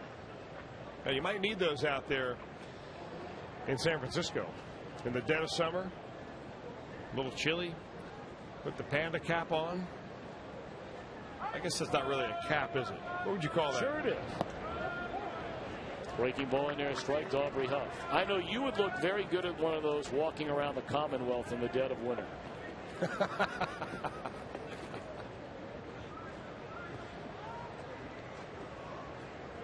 Might give it a shot. Oh, and 1 to Huff. Straight away center field off the end of the bat. And LeCure pitches out of trouble. A hit and a walk, 2 men left. 1-0 Giants in front.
The finale of this series against the Giants, and you can enjoy all-you-can-eat seats for only $20.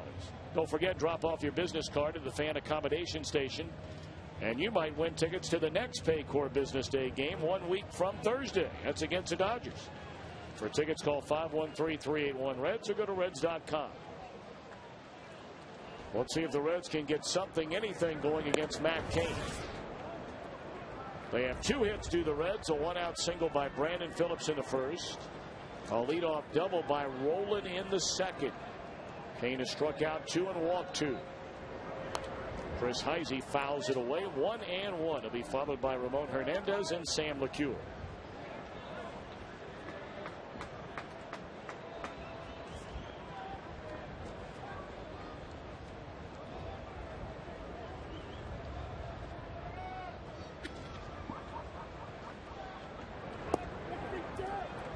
Check swing and a miss. 1-2 on Heisey. He flied out to center. His only time up.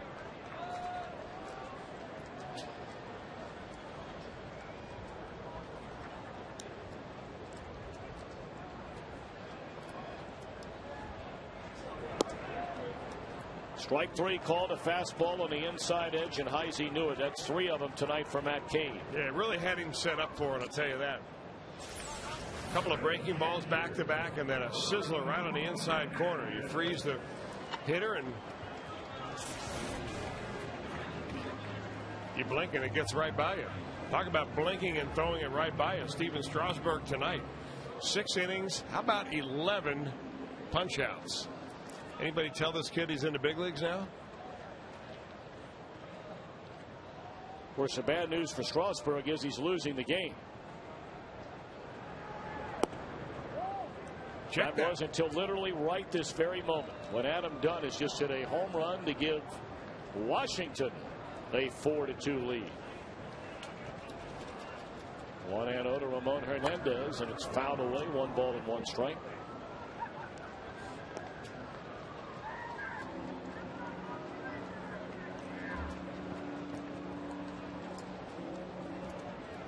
It's not a bad big league debut, especially when you consider all the hype that young man's been dealing with leading up to this start.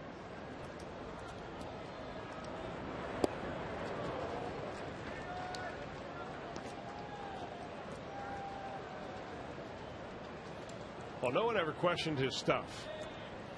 I mean, the games that I saw in spring training, at least on television, that he pitched, he just dominated. Did the same thing down in the minor leagues. They floated the idea, of course, that he might make his major league debut against the Reds this last weekend. Consequently, the Nationals had big crowds each of the nights the Reds were there, including Sunday. And then after they leaked the news that he might start against the Reds, they named his official starting date tonight against the Pirates.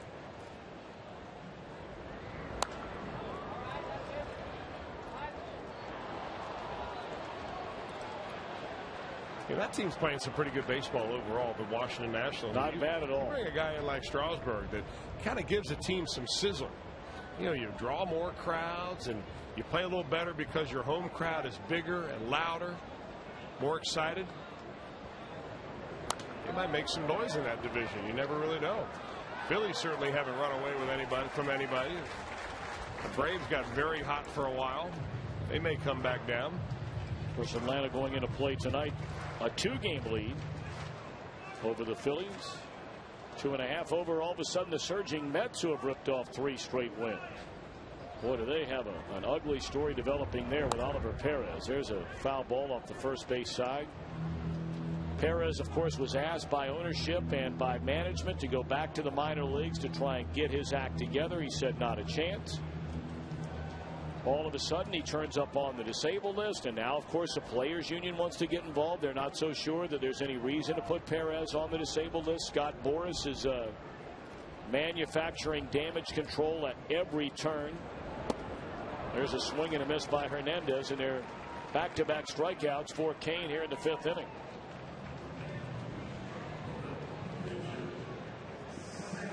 Well, Reds fans, come on down to Fat Cats this Friday night at 6 o'clock. You might end up on Reds Live after the game on Fox Sports Ohio. That's Fat Cats at 6 p.m. this Friday night with the Royals coming to town.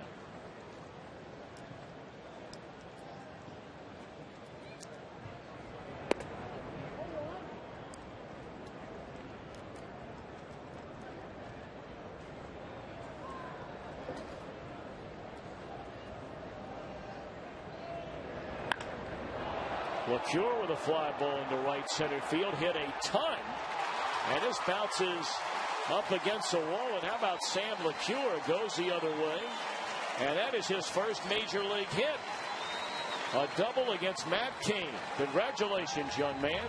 Boy, he was up there wheeling that lumber like he knew what he was doing. Watch him tomahawk this ball, going oppage and going deep.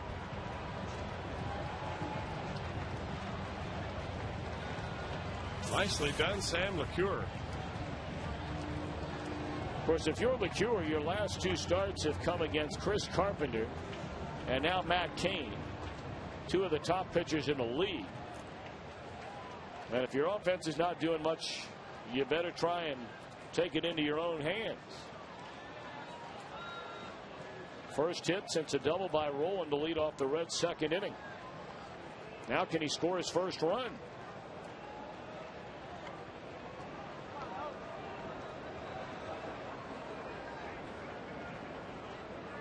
Orlando Cabrera's popped to right and drawn a walk. Ball one.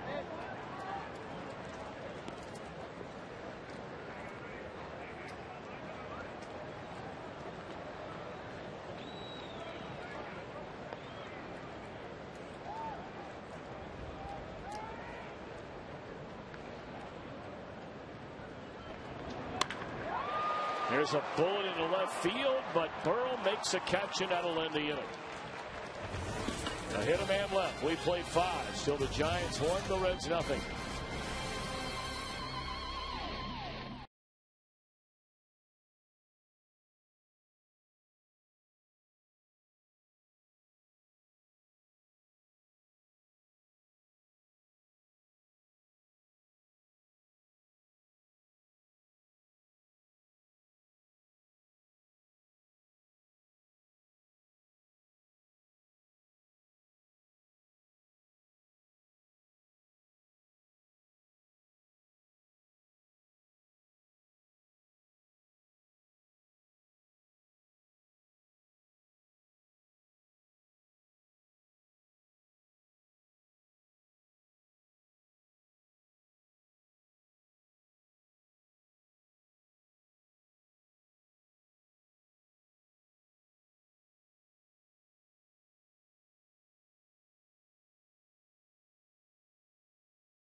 Meyer, the Reds bullpen, failed them last night and it has been leaky this year. So what do you think the Reds should do to shore up those relief corps?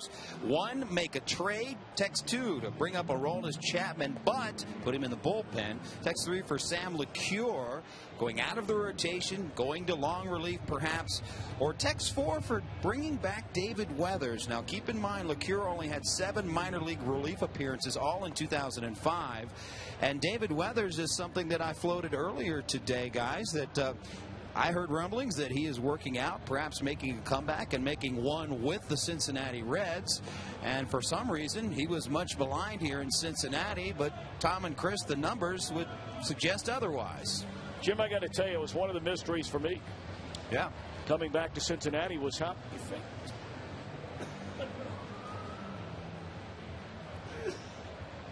Well, how people, I think what you're trying to say, Tom, and got all choked up about it, is how people would actually boo David Weathers, given the stats and the numbers. If you look at the secondary numbers on David Weathers, they're actually very, very good. Well, look, you know, I said it all the time the last 3 years here. You could count on one hand, and I'm not exaggerating, one hand, looking over the last 7, 8 years in baseball, the number of guys who were not closers, that were setup guys, that would pitch in 50, 60, 70 games every year and at an ERA every year right around 3.5 or less. I heard somebody say earlier today, in fact, a couple of people say earlier today, well, heck, I remember the grand slam he gave up last year to Albert Pujols. Well, I remember that too. I mean, that was a bad day. But I also remember the 43 games he pitched in for the Reds last year, where his ERA was 3.32 and the league batted 199 against him. That was the league batting average last year against David Weathers. Now, you know, maybe those guys just fall out of trees that throw 70 games a year and have an ERA at 3.3. And Chris, I just keep missing them. Well, you know, it's not the Reds aren't the only team that did not offer David Weathers a contract. I mean, he's sitting at home back in Tennessee right now on the border of Alabama. Waiting for Alabama football to come back around. Rumor is I hear he's thrown a little bit, maybe thinking about getting into shape. But I mean, every other ball club around had a chance to give him a call. They all know how to reach him. No one did. And I know that he would still want to play. God loves the game of baseball. He was good for all the young players that were around him. And I think he was as good last year as he was in the last few years. Well, there you see. He's got some supporters out there, doesn't he? Well, he does. And he's got detractors, too. There's a fly ball into left center field. And that ball is caught by Heisey. A sliding grab into left center field. And Heisey able to cover a lot of ground late and make that sliding play. Nice catch out there by Heisey.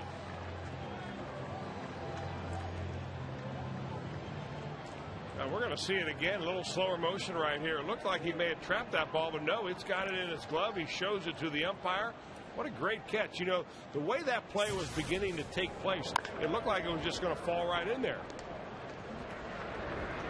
Hopper off the bat of Burrow to throw a little bit high, but plenty of time for Votto to come down on top of the bag from Cabrera. Well, now's your chance to enter to win a Fox Sports Ohio Meyer prize pack. All you got to do is text the word Meyer, that's M-E-I-J-E-R, to 37664 right now to be entered. And we wish you good luck. Well, it's a pretty hot contest. Make a trade, Aroldis Chapman, David Weathers. We thank you for taking the time to text in your vote. And look, I don't think anybody's saying, Chris, I know that you're not, I know I'm not. No one is saying that he would be the answer to end all of the problems, or at least some of the problems the Reds have had at times in their bullpen. But it's something to at least throw out there. Sure it is. And it would be different, I think, if the Reds are right now, we're just bustling with prospects who are all having great years at the AAA level, ready to make the jump. I mean, right now, quite frankly, the Reds are hurting down there. Travis Wood has pitched okay. Matt Maloney has pitched okay. Aroldis Chapman went backwards in his last start last night. His first pitch of the ball game was over 100 miles an hour, and then from then on, he pitched in the low 90s. So they may have to look outside the organization, but be certain of one thing. You know, having watched Walt Jocketty for a long time, Tommy, you have too. He's not a guy you left holding an empty hand at the end of the trading deadline if he needs somebody to help his ball club. Reds still trail 1-0.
Now it's time for the Coors Light Freeze King. The double play turned by Brandon Phillips. We talked, that's just a beautiful play. Certainly is. It came at the right time, get out of the inning for Sam LeCure, who really needed that ground ball.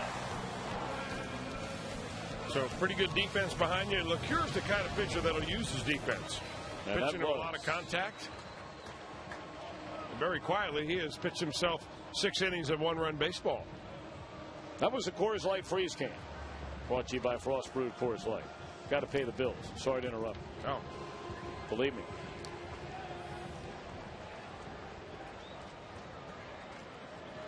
All right, heart of the order. Brandon Phillips, Joey Votto, Scott Rowland. Reds are down 1-0 to Matt Cain and the Giants. Brandon a single to center in the first inning. Struck out swinging, ending the third. That's one thing we knew when the Giants came in for this 4-game series, even though they were going to miss the 2-time Cy Young Award winner Tim Lincecum. They've still got a lot of good arms, but a good way to get it started here in the Reds' 6th inning. A base hit into right field by Brandon.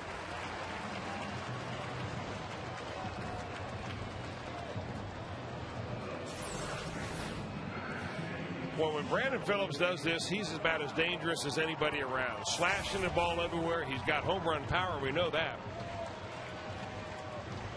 And he's on for the second time with the second hit. He's got half the Reds' hits.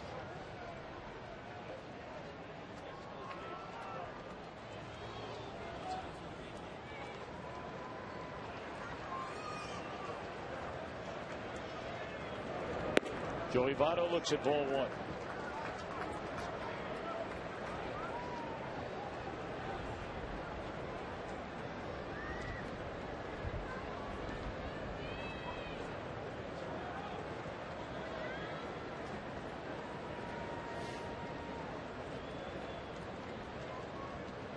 Votto tonight is lined into a double play and drawn a walk. Jam with a fastball in on his hands there. That's a good pitch by Cain.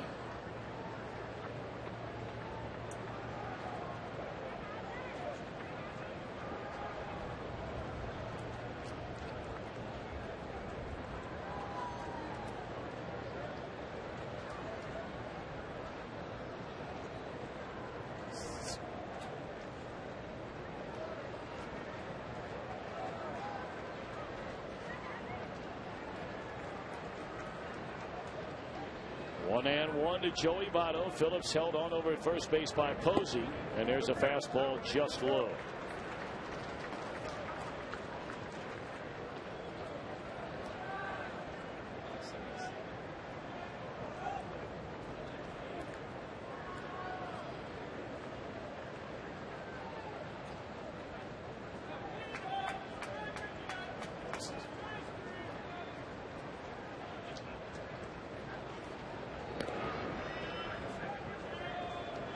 You know, just to give you an update, we were talking about Steven Strasburg's major league debut. How's he doing? His last fastball in the 7th inning, recording his 14th strikeout of the game, was 99 miles per hour.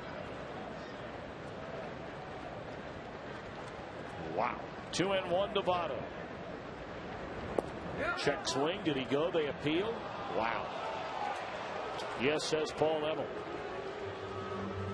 That was very, very close. Strasburg, by the way, the 14 strikeouts, has not walked a batter. He's thrown 94 pitches in 7 innings. Man, oh man. That's doing it.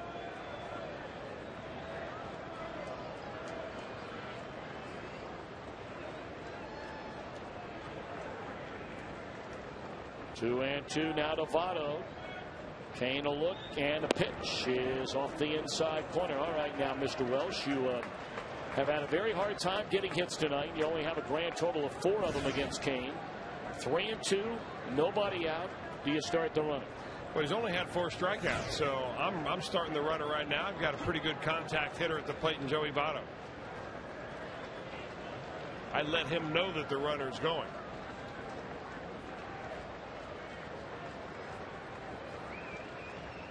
Cain to pause, runner goes. And a high pop up into shallow right center field. Boy, very quiet 2 games so far for Votto in this series. He's not had a hit yet.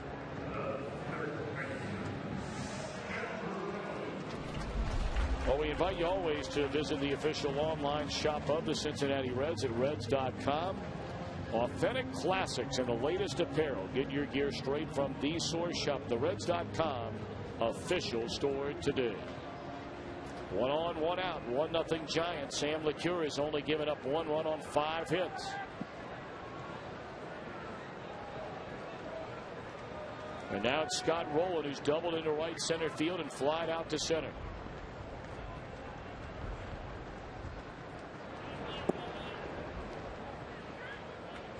The 81st pitch of the night, a breaking ball from Cain that misses low and away to Rowland. Reds have Logan Ondrusek and Nick Massett, a pair of right-handers getting loose in their bullpen.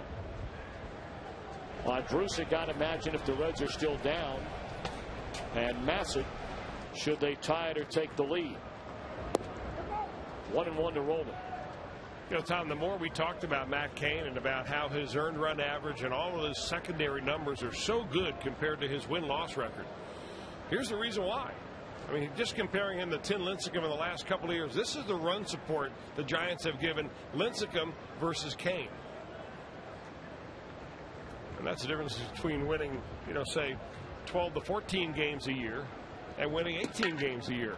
When you get 5 runs a game in your support, and your earned run average is down around 3, you're going to win a whole bunch of games. Cain's pitched on the wrong day, that's all.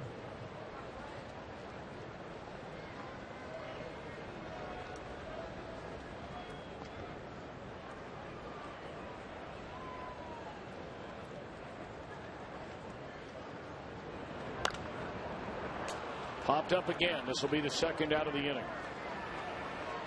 Or will it? 2 gone.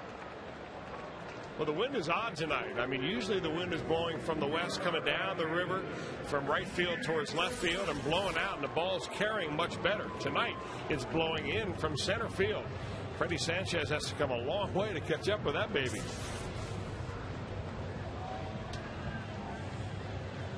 Well, after a leadoff single by Phillips, you started to get excited.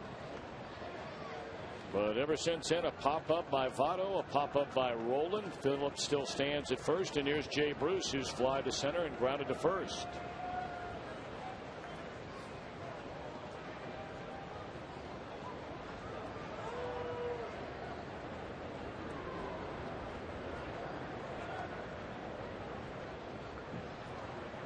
Another thing, going back to that graphic we showed a moment ago about run support, it doesn't work out this way all the time, but more times than not, when you're the #1 starter on a team and you go through the course of a year, your team will generally be facing the other team's #1 starter. Again, not every time, but a lot of times.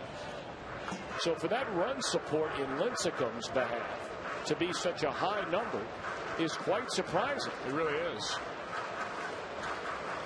Whereas Cain, now, yeah, now granted, he's going to run into a team's ace every now and again.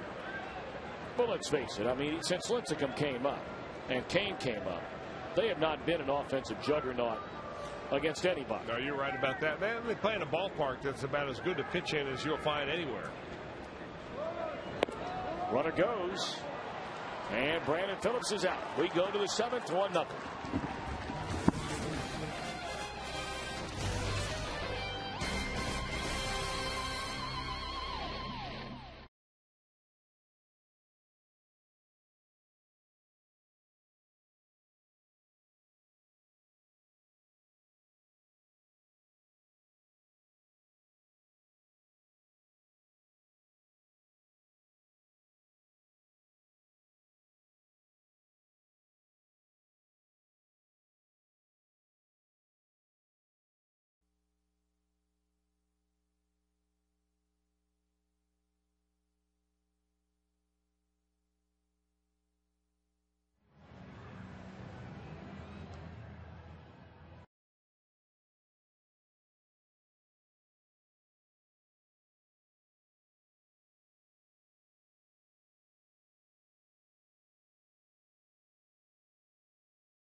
SFNAT.com and by Grainger, with over 900,000 products for the ones who get it done. Well, Sam LeCure got it done tonight. He goes 6 innings, allowed only 5 base hits and 1 run. A home run by Juan Uribe with 1 out in the 4th inning.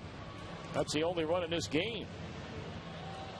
Sam walked 4 and struck out 3, and he'll give way to Logan Ondrusek. No mop-up job right here for Ondrusek. The Reds might be losing this ball game, but they are certainly in it. Down by 1. They've only collected 4 hits, 9 hits overall in this ball game. So definitely been a pitcher's duel. Nice job by LeCure. Another outing in which he does a pretty good job out there, but doesn't have a whole lot of run support.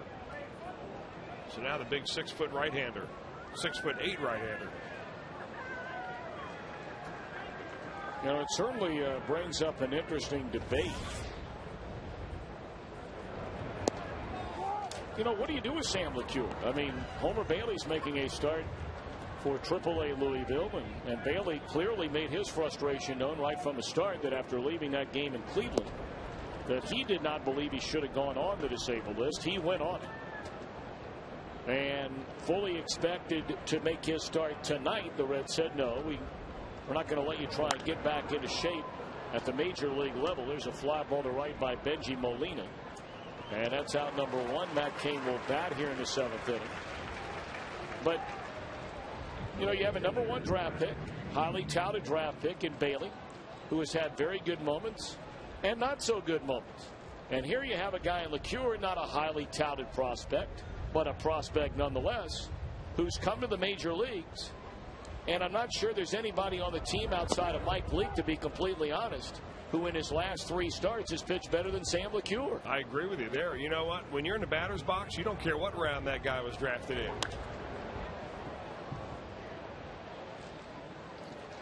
Fly ball in the short right from Cain, and there are 2 away in the inning.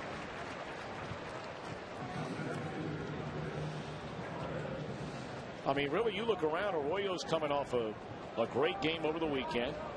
And I'm not comparing Arroyo to LeCure in the long run. We're not playing that game. We're just talking about right now. Who has been your most effective starting pitcher in the last 3 times they've taken the mound besides Mike Leake? Your second best pitcher the last 3 go-rounds in the rotation has been, without a doubt, Sam LeCure. So I think you're probably inclined to stick with the hot hand. I mean, the guy hasn't pitched his way out of it, has he? Or the facts of life at the major league level is, nice job, kid. We're getting another kid back. You're going back to the minor leagues while you have options. Keep it up. We'll see you soon. I mean, those words have been uttered many, many times. Mm-hmm.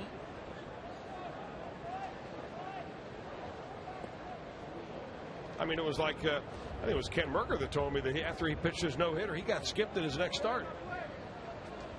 So sorry, kid, hang in there. We got some other guys that are going to pitch. Yeah, that's a big old hang with him. Swinging a foul ball out of play. I think a lot of it depends on how Homer Bailey pitches tonight, and not necessarily how he pitches with a, you know, whether they wins or loses down in Louisville, but his command and how he feels tomorrow with his arm. Pulled into right field by Torres, and that'll be a 2-out double for the Giants center fielder. And keep the inning alive for the very dangerous Freddie Sanchez. You know, the Homer Bailey didn't really come across very well when he was explaining himself after taking himself out of the game.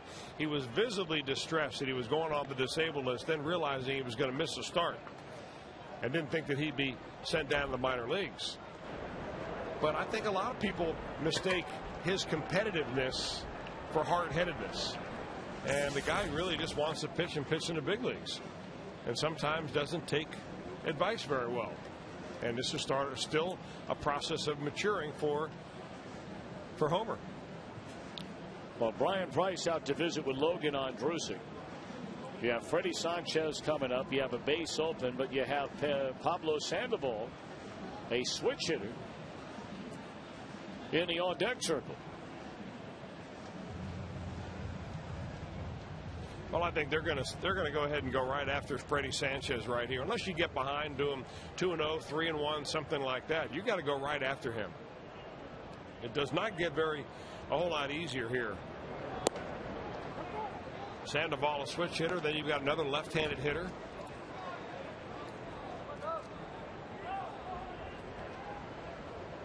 Andrusic had a 1-2-3 ninth inning last night.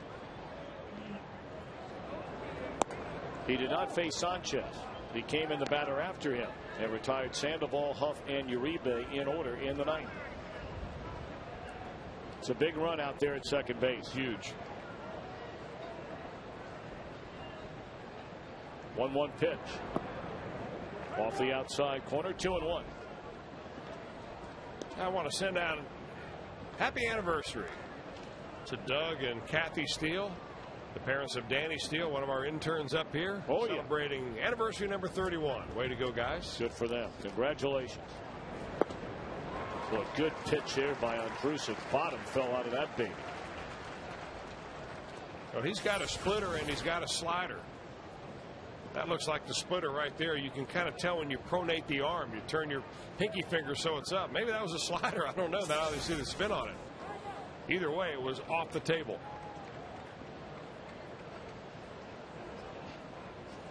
Logan still trying to get his feet on the ground at the major league level. 2-2 to Sanchez. Well, came right back off the outside corner. 3-2. I think that is a splitter. He kind of gets that splitter grip in his hand as he sets himself up and takes the sign. Ball 4. A 2-out double by Torres, a walk to Sanchez, and that's going to be all for Logan Andrusic. And once again, trailing, the Reds have Arthur Rhodes that's going to get loose and come into a game. Trying to keep it a one-run game, and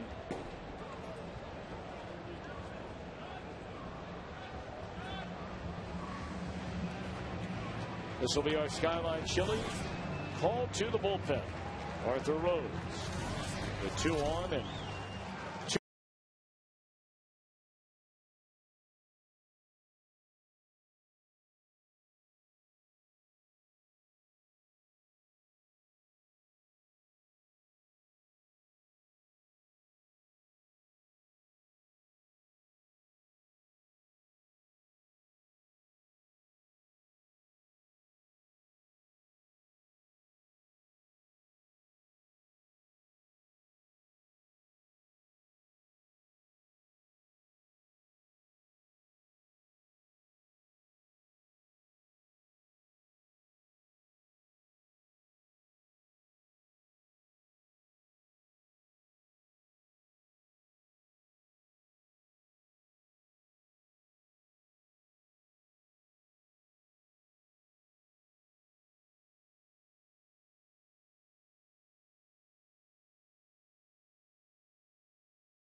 White Sox take on Alfonso Soriano and the Cubbies.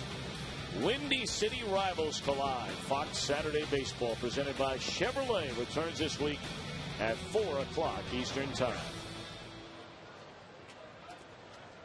Arthur Rhodes being bothered with a bad foot. They believe it's a case of plantar fascia.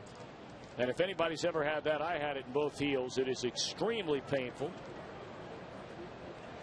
But he said he's finding a way to be able to pitch through it. And boy, the numbers don't lie about that. Man, oh man. 1 run allowed all year long. That was the second series of the year against the Cubs on a pinch hit home run by Jeff Baker. Well, right now the big numbers are inherited runners. He wants to leave that guy sitting out at second base. Sandoval, a switch hitter, gets fewer at bats from the right side than he does from the left side. Hitting a little bit lower batting average wise, but he's a dangerous hitter either way.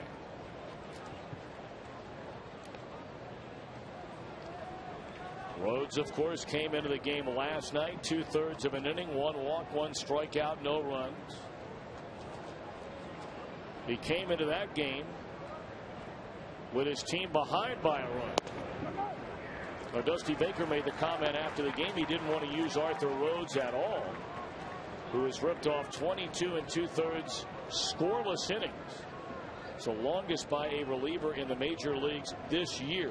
1/3 of an inning longer than Detroit's Jose Valverde.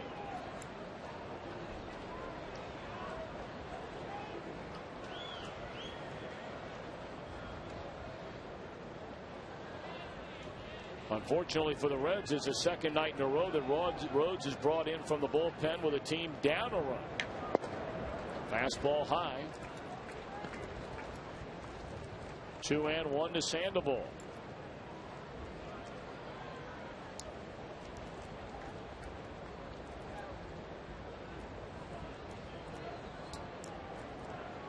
Two on, 2 out, 2 balls and a strike. Swing and a miss.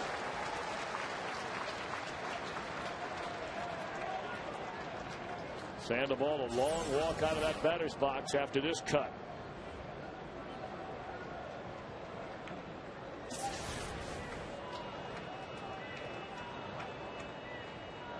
Arthur okays the sign with Ramon Hernandez, and now the 2-2 pitch. Struck him out on another high fastball, and the beat goes on for Sir Arthur Rhodes. Every time he walks off the mound, he gets a standing ovation. And if anybody in the game deserves it every night, it's him.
Championship seasons. For more information, call 765-7923 or visit reds.com/HOF. Jay Bruce was at the plate when Brandon Phillips was thrown out trying to steal to end the 6th inning, and Jay leads off the 7th with a fly ball down the left field line, and a nice running play by Pat Burrell. Yeah, they were a little worried about Pat Burrell really having, I mean, not the scouts that had seen him play recently, but he hadn't played all that much in the field. Of course, going down to Tampa Bay, when he got playing time, he used a lot as a designated hitter, and they weren't sure whether he had a whole lot of defense left in him, but he's made some nice defensive plays tonight. Made one last night.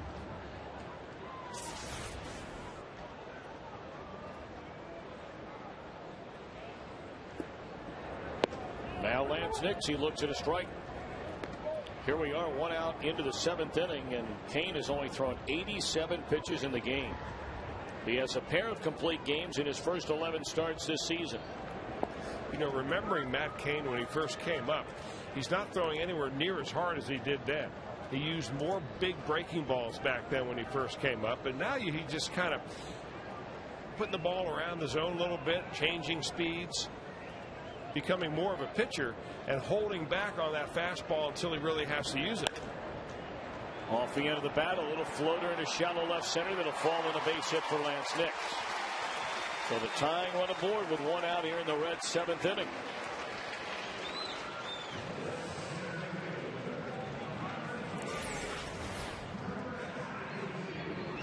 Boy, look at that ball run on Matt Cain. I mean, that's a little two-seam fastball that he just runs away and got right out of the end of the bat.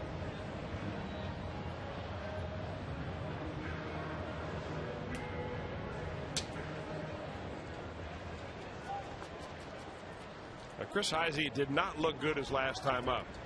Looked at a couple breaking balls, took a fastball in the inside corner.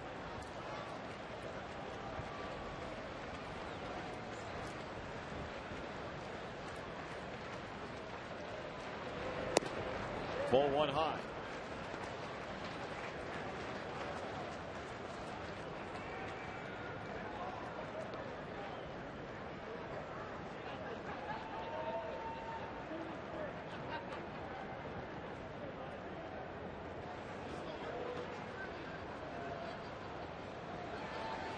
One and 0 to Heisey.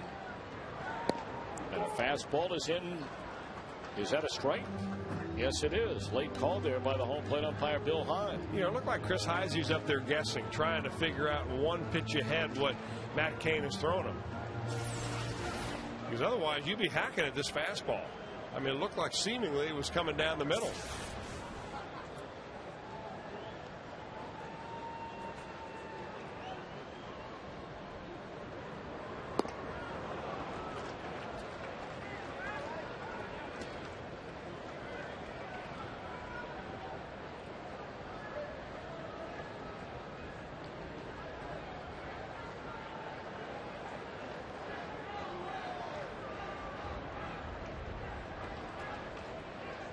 Heisey behind an account to Cain at 1-2 strikes. Runner at first, one out. A 1-0 game. We're in the 7th inning. Swing and a miss. And Heisey is gone swinging again. Hey, Reds fans, JTM wants to know, how do you 32? Grab a bag of JTM's new 32-count burgers and visit howdoyou32, the numbers 32.com for more details. So JTM invites you. Food, family, and fun.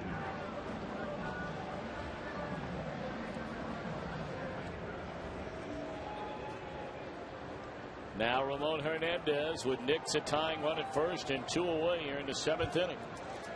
Johnny Gomes has moved into the on-deck circle and hoping for a chance to bat against Cain here in the 7th.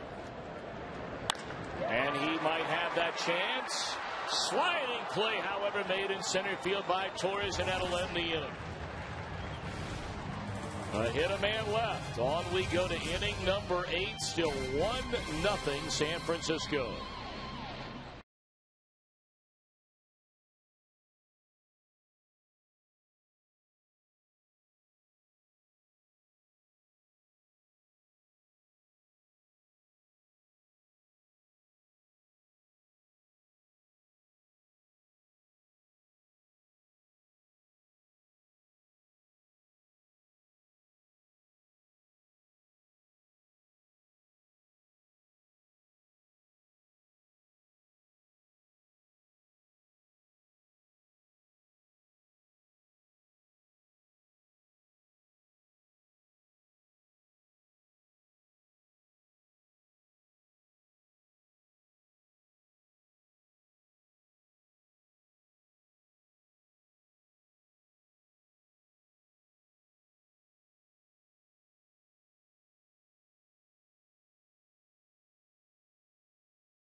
As we told you about his low on-base percentage against, the number of hits he's given up per 9 innings, and he has been outstanding. I mean, he's been dominant even though he's only has 5 strikeouts. The Reds really haven't had all that many good swings, and the ones that they have had have found the gloves of the San Francisco Giant fielders, and right now clinging to a 1-0 lead.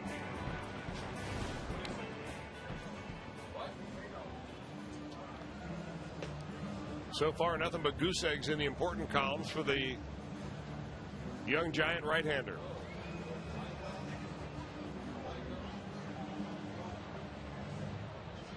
Arthur Rhodes struck out his last man in the 7th inning to get out of a jam after a double by Andres Torres, and he'll come out to work the top of the 8th. 23 consecutive scoreless innings, a streak now for Arthur Rhodes. Ball 1 to Aubrey Huff. Happy anniversary of 45th for Ed and Carol Rybo. The Rygos enjoying the ball game tonight. Haven't seen them since the owners weekend. I know, down in Florida. So Ed and Carol Rygo, happy 45th anniversary. Or Arizona, I'm sorry. I was thinking after having those. How quickly those years go by. Boy, they do. They do. We saw him in Florida and then again in Arizona. Yes, we did. Yeah. But the Rygos, happy anniversary. Here's a ground ball to Brandon Phillips. And retired is Aubrey Huff. And here comes Dusty Baker to get Arthur Rhodes. So 23 1/3 scoreless innings now for Arthur Rhodes.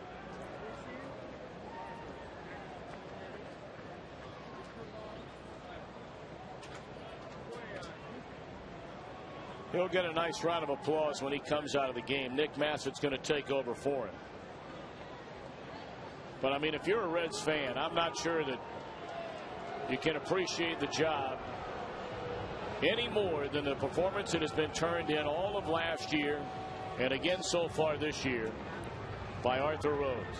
You know, this is not an easy thing, I think, for Dusty Baker to do, because he'd like to keep Arthur Rhodes in there. But at age 40, with a little bit of a barky foot, you've got to really take care of him. And if it means pitching him, you know, another 10 or 15 or even 20 pitches in this inning, you may not be able to use him tomorrow or the next day. So you use him when you have to, and it's like a fine spice. You sprinkle it very delicately whenever you need it the most.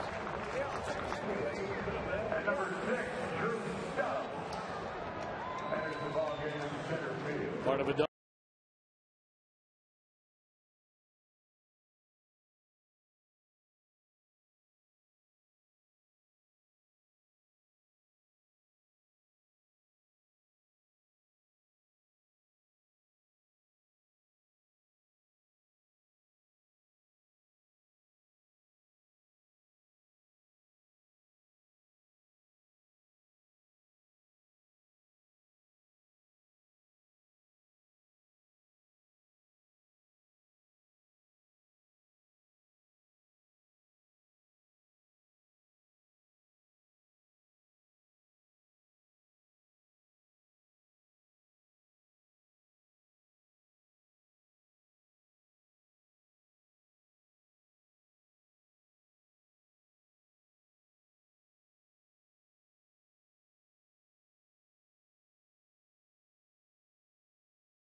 Nick Massett now takes over on the mound for the Reds. A 1-0 game in the 8th inning.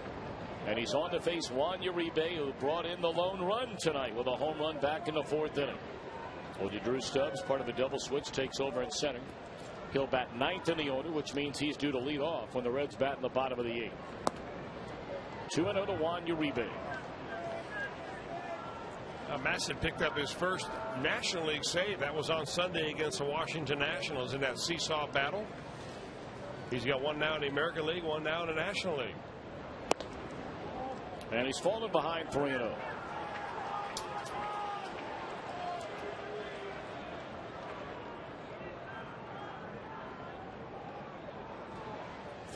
The count on Uribe.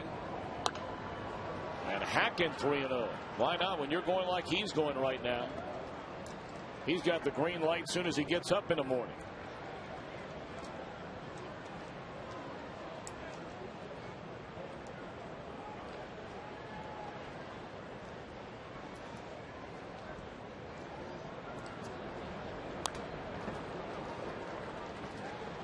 But when you've got Nick Masset's stuff, you can pitch Juan Uribe up.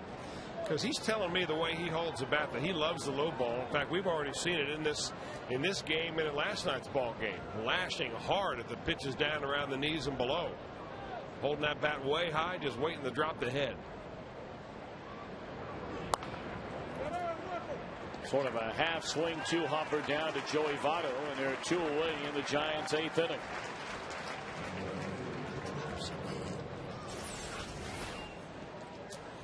Nick trying to pitch away right there to try to take a little bit of power away from Juan Uribe, just missing with the first 3, and Uribe chased a bad one there to get himself out.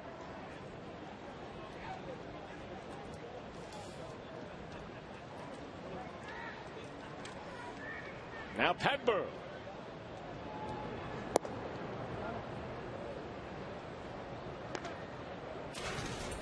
You know, when Burrell signed to play in Tampa Bay, he was nearly a Red that year. Reds had some very behind-the-scenes discussions with Pat Burrell. Obviously, it never led up to a point where Burrell signed with Cincinnati. Of course, he won a World Series ring back in 2008 with the Philadelphia Phillies. Former #1 draft pick, like Mr. Grandal of the Reds. Burrell out of the University of Miami. And like the last batter he faced, Massett has fallen behind 3-0.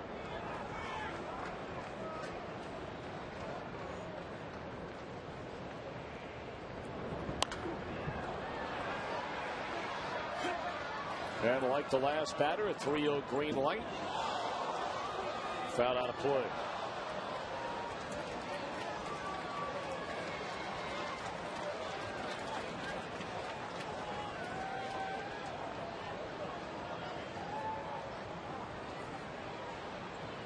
Massett nods ahead in agreement with Hernandez.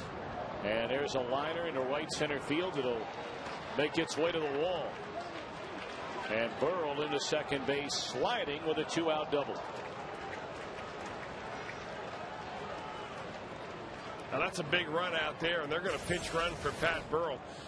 But he covers that outside portion, doesn't he? That ball down and away, and he loves to extend his arms. We've seen it so many times, and ricochets this ball off the fence in right center field. And a 2-out double. Want to leave him out there.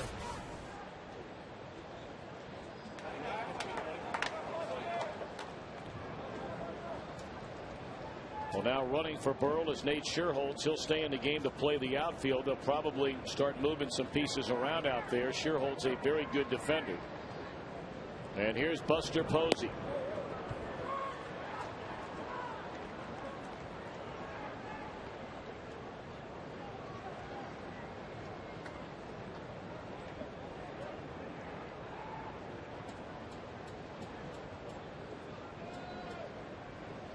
Reds down 1-0. And again, Massett falls behind. 3-0 to the first batter. He came back to get an out.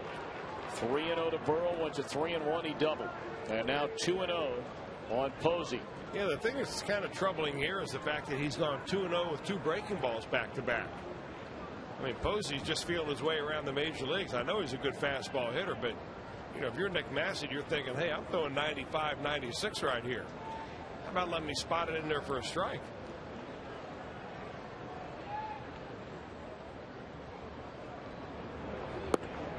Another breaking ball. Base open. That's got to be what they're thinking right here with Benji Molina on deck, who has not looked good at the plate at all. So they're saying, hey, just don't give Posey anything that he's going to hit. He's not a good breaking ball hitter. And if you happen to put a man on base, no problem.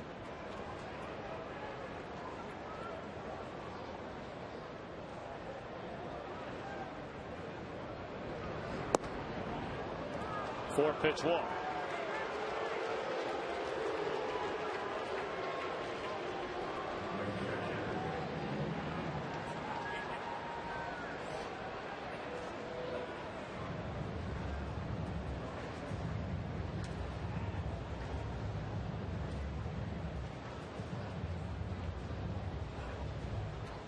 Well, you know, if that was the strategy, Tom, about just pitching around Buster Posey in order to get to Benji Molina, I wouldn't think that it would warrant a trip to the mound by the pitching coach, Brian Price. Some words of encouragement from the former left-handed pitcher. Massett's on his own.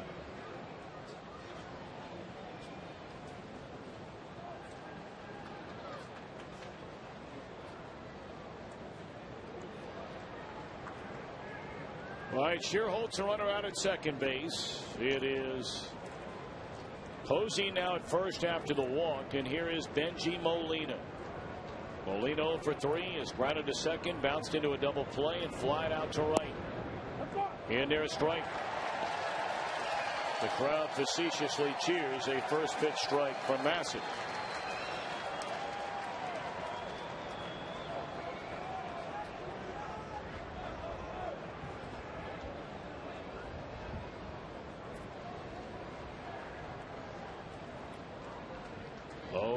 The count on Molina, and a base hit into center field. Easily scoring is Shearholtz. That's about the third RBI in a month for Molina, and it's a 2-0 game. And you know, we can keep talking about stuff from now until the cows come home. It ain't working. I don't understand the pitch selection.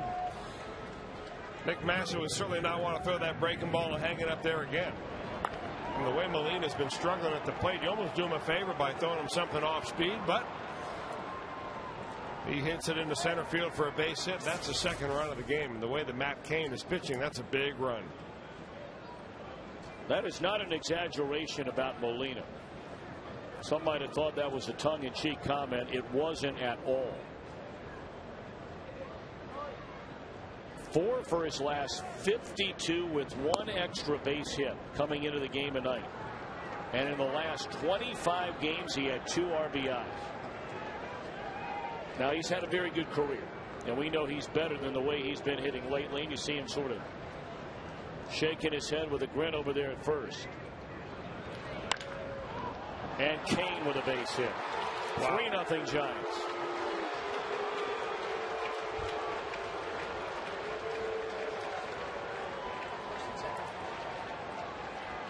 Nick Massett entered this game with 1 out and nobody on. He retired the first batter he faced.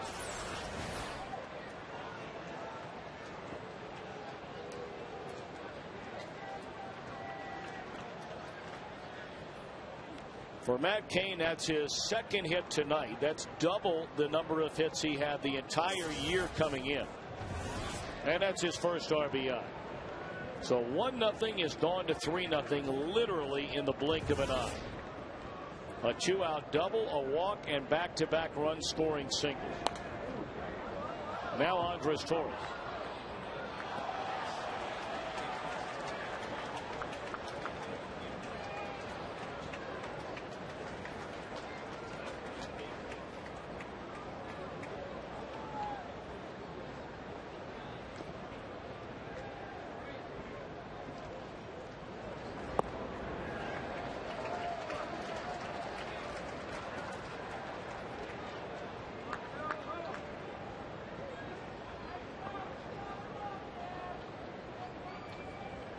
Torres tonight has been on base twice, has lined to third, drawn a walk, struck out and doubled to right field in the 7th inning. And he's out on strikes to end the inning. 2 more Giants runs. Middle of the 8th, 3-0 San Francisco.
Offensively here tonight.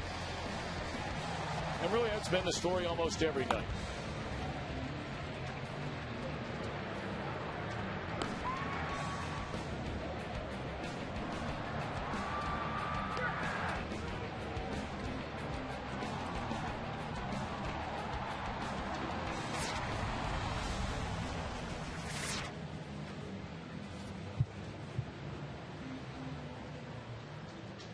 Couple of changes for the Giants. We told you they'd be moving bodies around in the outfield. Huff goes from right to left. Shearholt stays in the game to play right. And that one's bunted on the first pitch by Drew Stubbs. His first at bat of the game against Matt Cain after coming on defensively when Nick Massett entered. Cain has given up 5 base hits tonight and really only one major threat. That was in the Reds' second inning when they got a leadoff double by Scott Rowland. A fly ball advance rolling on the third. But then Lance Nix hit a chopper against a drawn-in infield to Freddie Sanchez. They wound up throwing out Rowland at the plate. And since then, the Reds have only had one other base runner reach second. That was a double by Sam LeCure with 2 outs and nobody on in the 5th. But a couple of more at-bats in the game. We'll see if the Reds can whip up something offensively.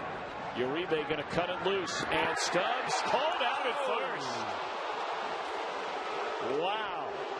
Very close play, and Gary Darling said Stubbs was out, and here comes Dusty Baker to argue with him. He was very quick on the call, was Darling. He was right there, had his head in the play. Billy Hatcher went out to talk to him first, and Dusty Baker's going to give him an earful.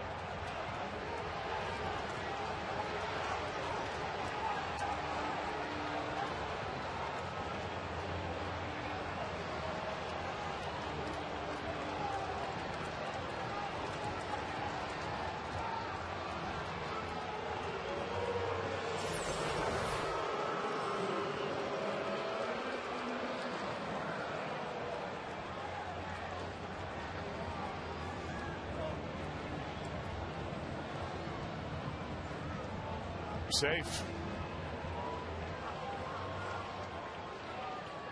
We've seen him closer than that. He's safe. So now Orlando Cabrera with 1 out and nobody on. Cabrera is 0 for 2.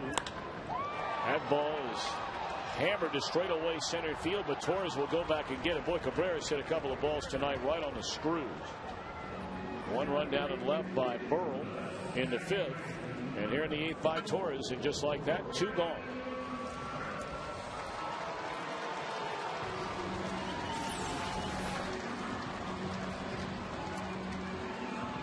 Torres plays a nice defense. He made a marvelous catch last night when he moved him from right field to left field. Went up against the wall to take a hit away. Brandon Phillips has had a good night. 2 hits, making a bid for a third. That is a fair ball into the corner off the wall. A 3-hit game tonight for Brandon Phillips. A pair of singles and now a double in 4 at bats. And he's been very democratic about where he's hit that ball, too. He's had a hit to left. This one, the double down the line. He's had a hit to center his first time up, and he had a hit to right his last time up. So there's no good one way to pitch or play Brandon.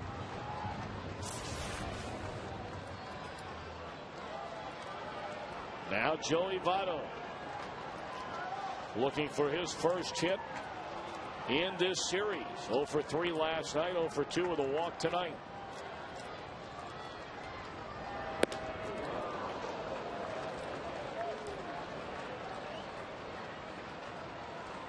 With a hard-throwing Guillermo Mota, we saw him in the game last night. He's now cranking it up in the San Francisco bullpen rapidly, I might add. Won't take him long to get ready.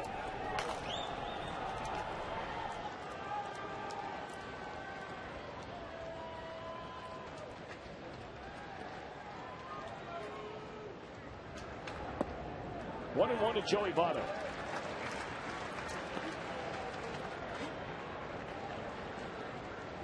That double, by the way, the 150th career double for Brandon Phillips. A lot more where that came from for sure. He's got 19 of those this year alone.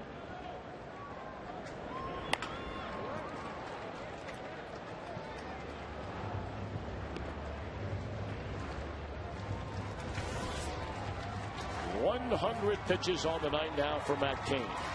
2 outs, 1 on in the 8th, and he has a 3-0 lead. Boy, those were 2 huge runs in the top of this 8th inning for the Giants.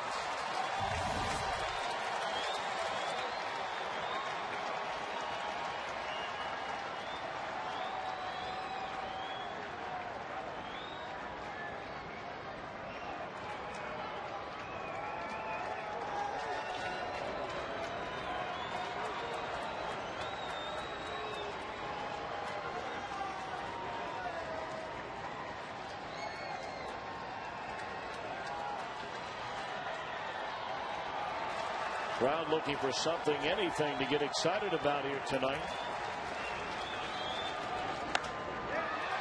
And this will not get him excited. Into left field.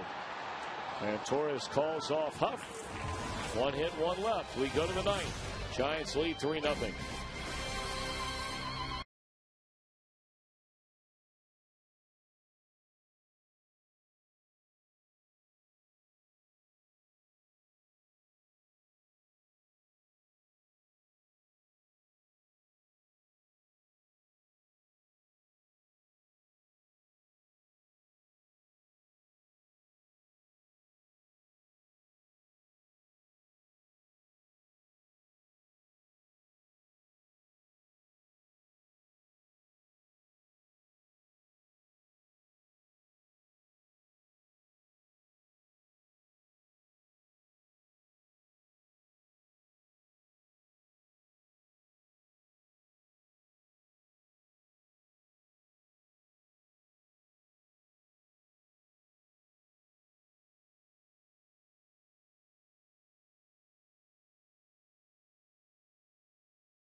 Live up to the hype. Gave up a 2-run home run early in the game to Delwyn Young. But outside of that, how about these numbers? 14 punch-outs, not a single walk. Allowed 4 hits, 2 runs in 7 innings, and he won the game. Man, is that a debut. Maybe just as well the Reds did not face him in his debut. A lot of people around the ball club a little disappointed not to see him with all the hype, big crowd and all that. How about later on when he gets a little tired? And Mario Del Rosario comes on out of the Reds bullpen.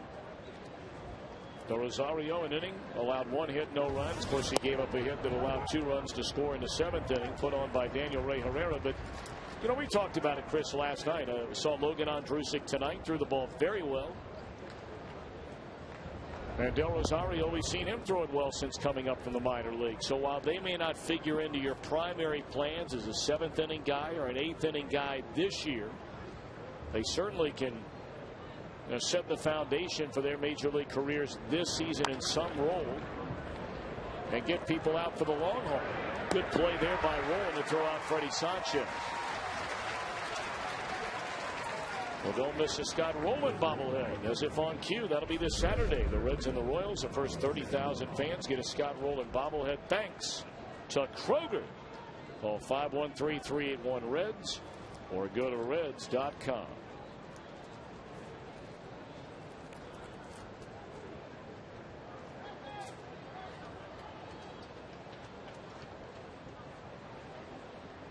Here is Sandoval, who stranded 2 in the 7th inning.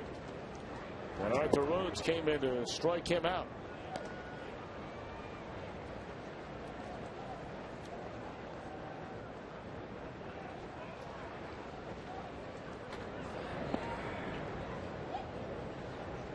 Two and 0.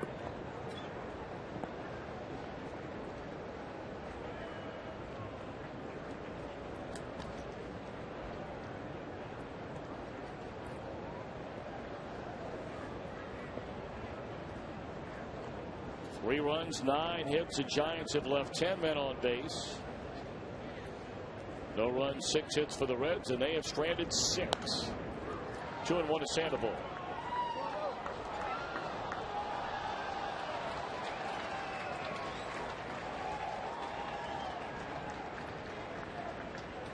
Kung Fu Panda. We always seem to drift back to that.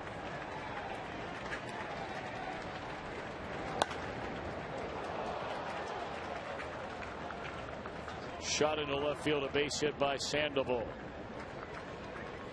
Well, you got a bunch of good low ball hitters on this Giant ball club. Sandoval goes down to get a pitch way out of the strike zone right there. That's down around shin high. With a little moving action away from him, just slashes at the left field. We've seen Juan Uribe go second deck on a ball nearly off his shoe tops. They are dropping the head.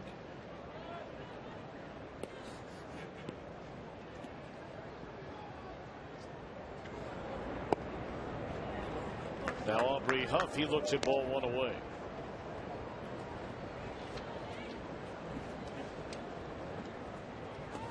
Huff began the game in right field, has since moved over to left. 0 for 3, has drawn a walk.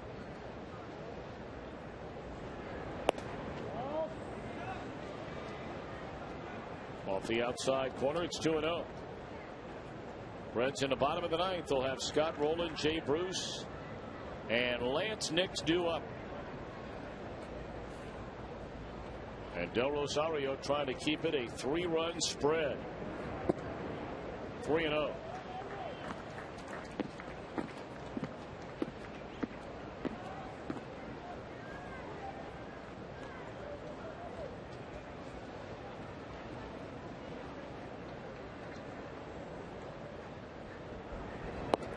And there's ball 4. Time for our John Morrell hot dog. Play of the game for the Reds, Chris Heisey in the 6th inning.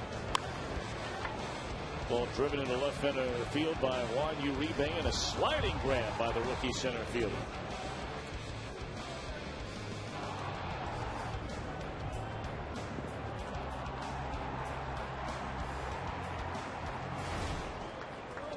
You know, it's nice to have, if you're Dusty Baker, so many of your outfielders who could play center field if necessary. Lance Nix has played out there. Heisey tonight. Of course, Drew Stubbs. Jay Bruce has played some center field as recently as last year.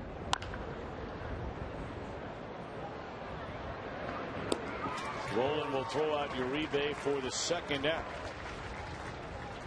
And the runners advance. Sandoval to third. Huff to second.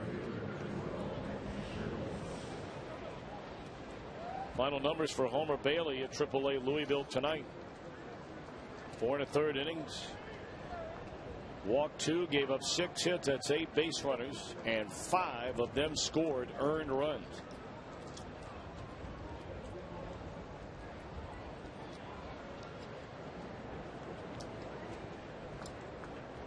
Well, now Shearholtz, a left-handed batter, will bat for the first time since coming on as a pinch runner for Pat Burrell, who doubled with 2 outs and nobody on in the 8th inning.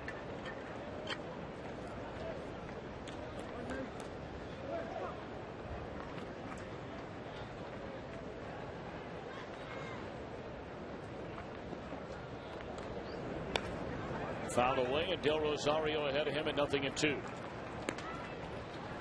Well, he's got a lot of nice movement on his fastball. He's got a little bit of a low arm angle, Del Rosario does. Of course, early in his minor league career with the Reds, he was much more of an overhand pitcher. He took the advice of some of his pitching coaches to drop it down a little bit. All of a sudden, he's got movement.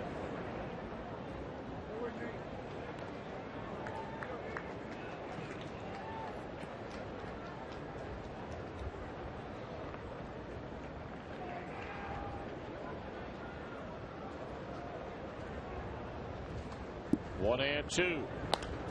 And we'll do it again right there.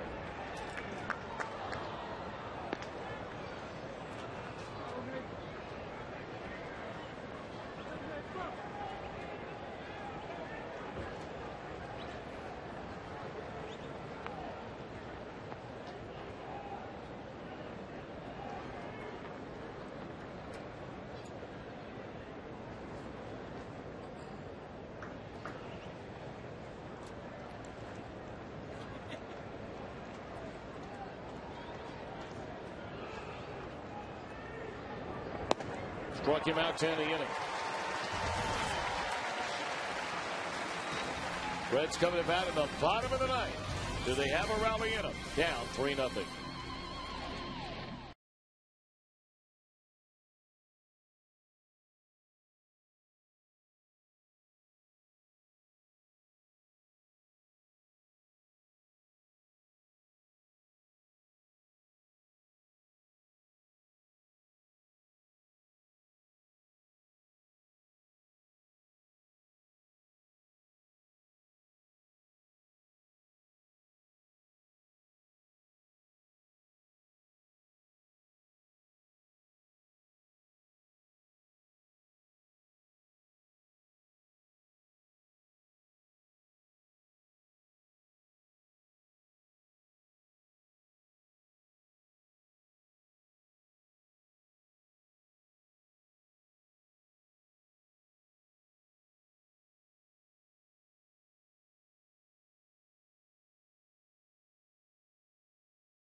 Empty Biggs difference, and by McDonald's. I'm loving it.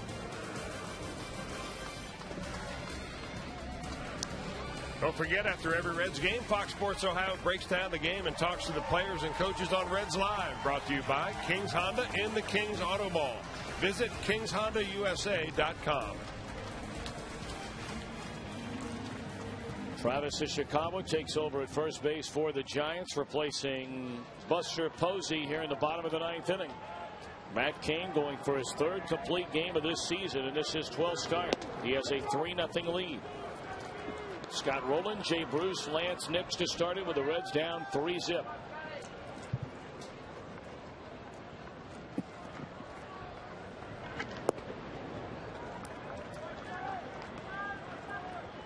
Now the Giants only have 2 complete games, both of them by Cain. Well, if he's this efficient every time out, he'll have a whole handful of these complete games at the end of the season. Hot smash knocked down by Sandoval, but that'll be a base hit for Rowland. So now you're a bloop and a blast away from tying this baby up. I'll tell you what, with the way the Reds have been playing late in the ball game, all the comeback heroics, the winning with the last at bat, fewer and fewer people who come to these games leave early. They're staying around, hoping, wishing, and expecting something to happen here in the 9th inning.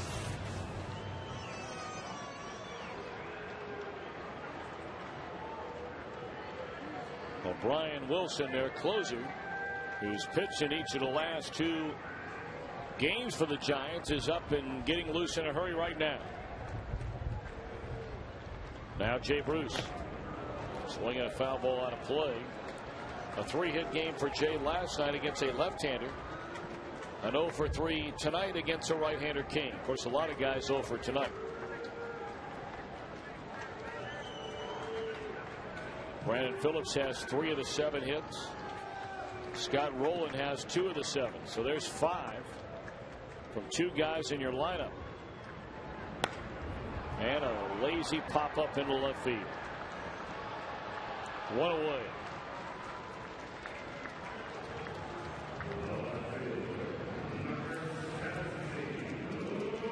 Lance Nix now. Johnny Gomes for a 2nd time tonight with a bat in hand, a helmet on in the on-deck circle.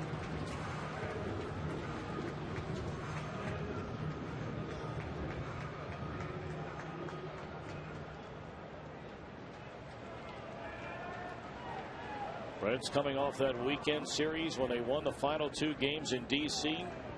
and winning that series 2-1. They've come back home and taken a lead into the 7th inning last night, only to lose it, falling by a run to begin a season-long 10-game homestand. And now they trail with 1 out and 1 on in the bottom of the 9th, 3-0 tonight. Pulled foul by Nix.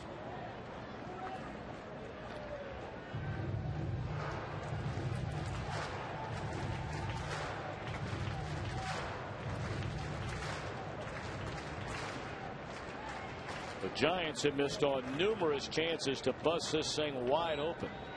They've left 12 runners on base. Foul out of play again by Nix, and Cain ahead of him, and no balls and 2 strikes.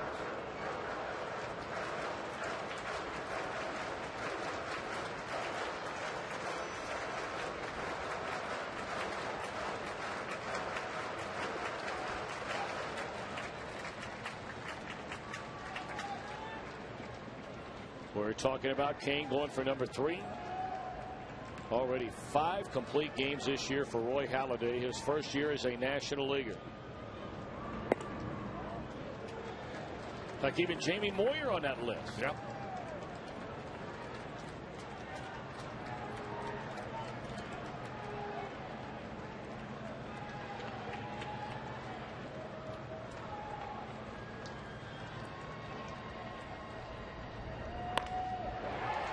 Jam shot for the 2nd out of the inning, and the Reds are down to their final out of the night.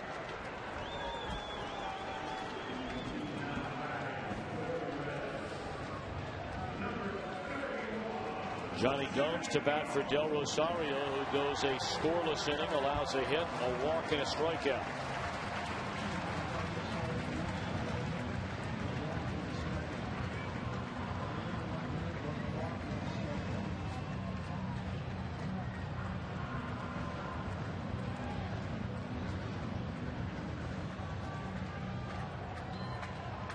So good work tonight by Andrusik, Arthur Rhodes, and Del Rosario. Sam LeCure, tonight's starter, went 6 innings, allowed 5 hits and a run. Nick Massa gave up the other 2 with The Giants having 4 consecutive batters reach base against Masson after 2 are out with nobody on. And what a difference between 1-0 and 3-0. I mean, the bottom line is the Reds still haven't scored a run. But maybe you play it a little bit differently. On the 7th inning, you get a 1-out single. 2-out double in the 8th. And Gomes behind 0-2 here in the 9th.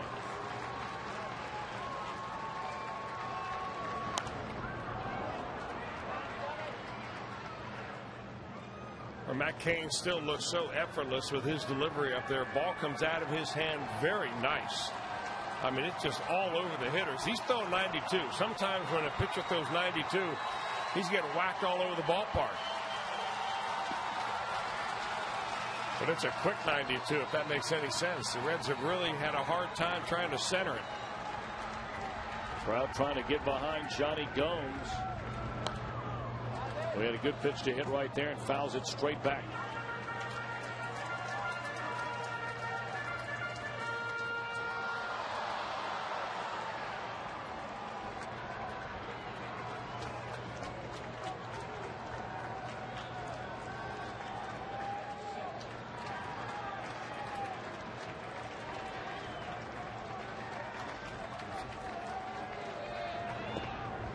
Now one in the dirt, smothered by Molina. 1 ball and 2 strikes.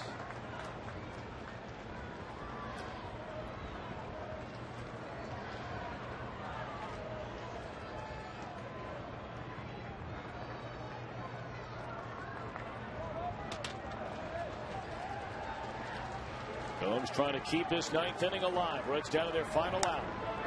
High fly ball straight away center field.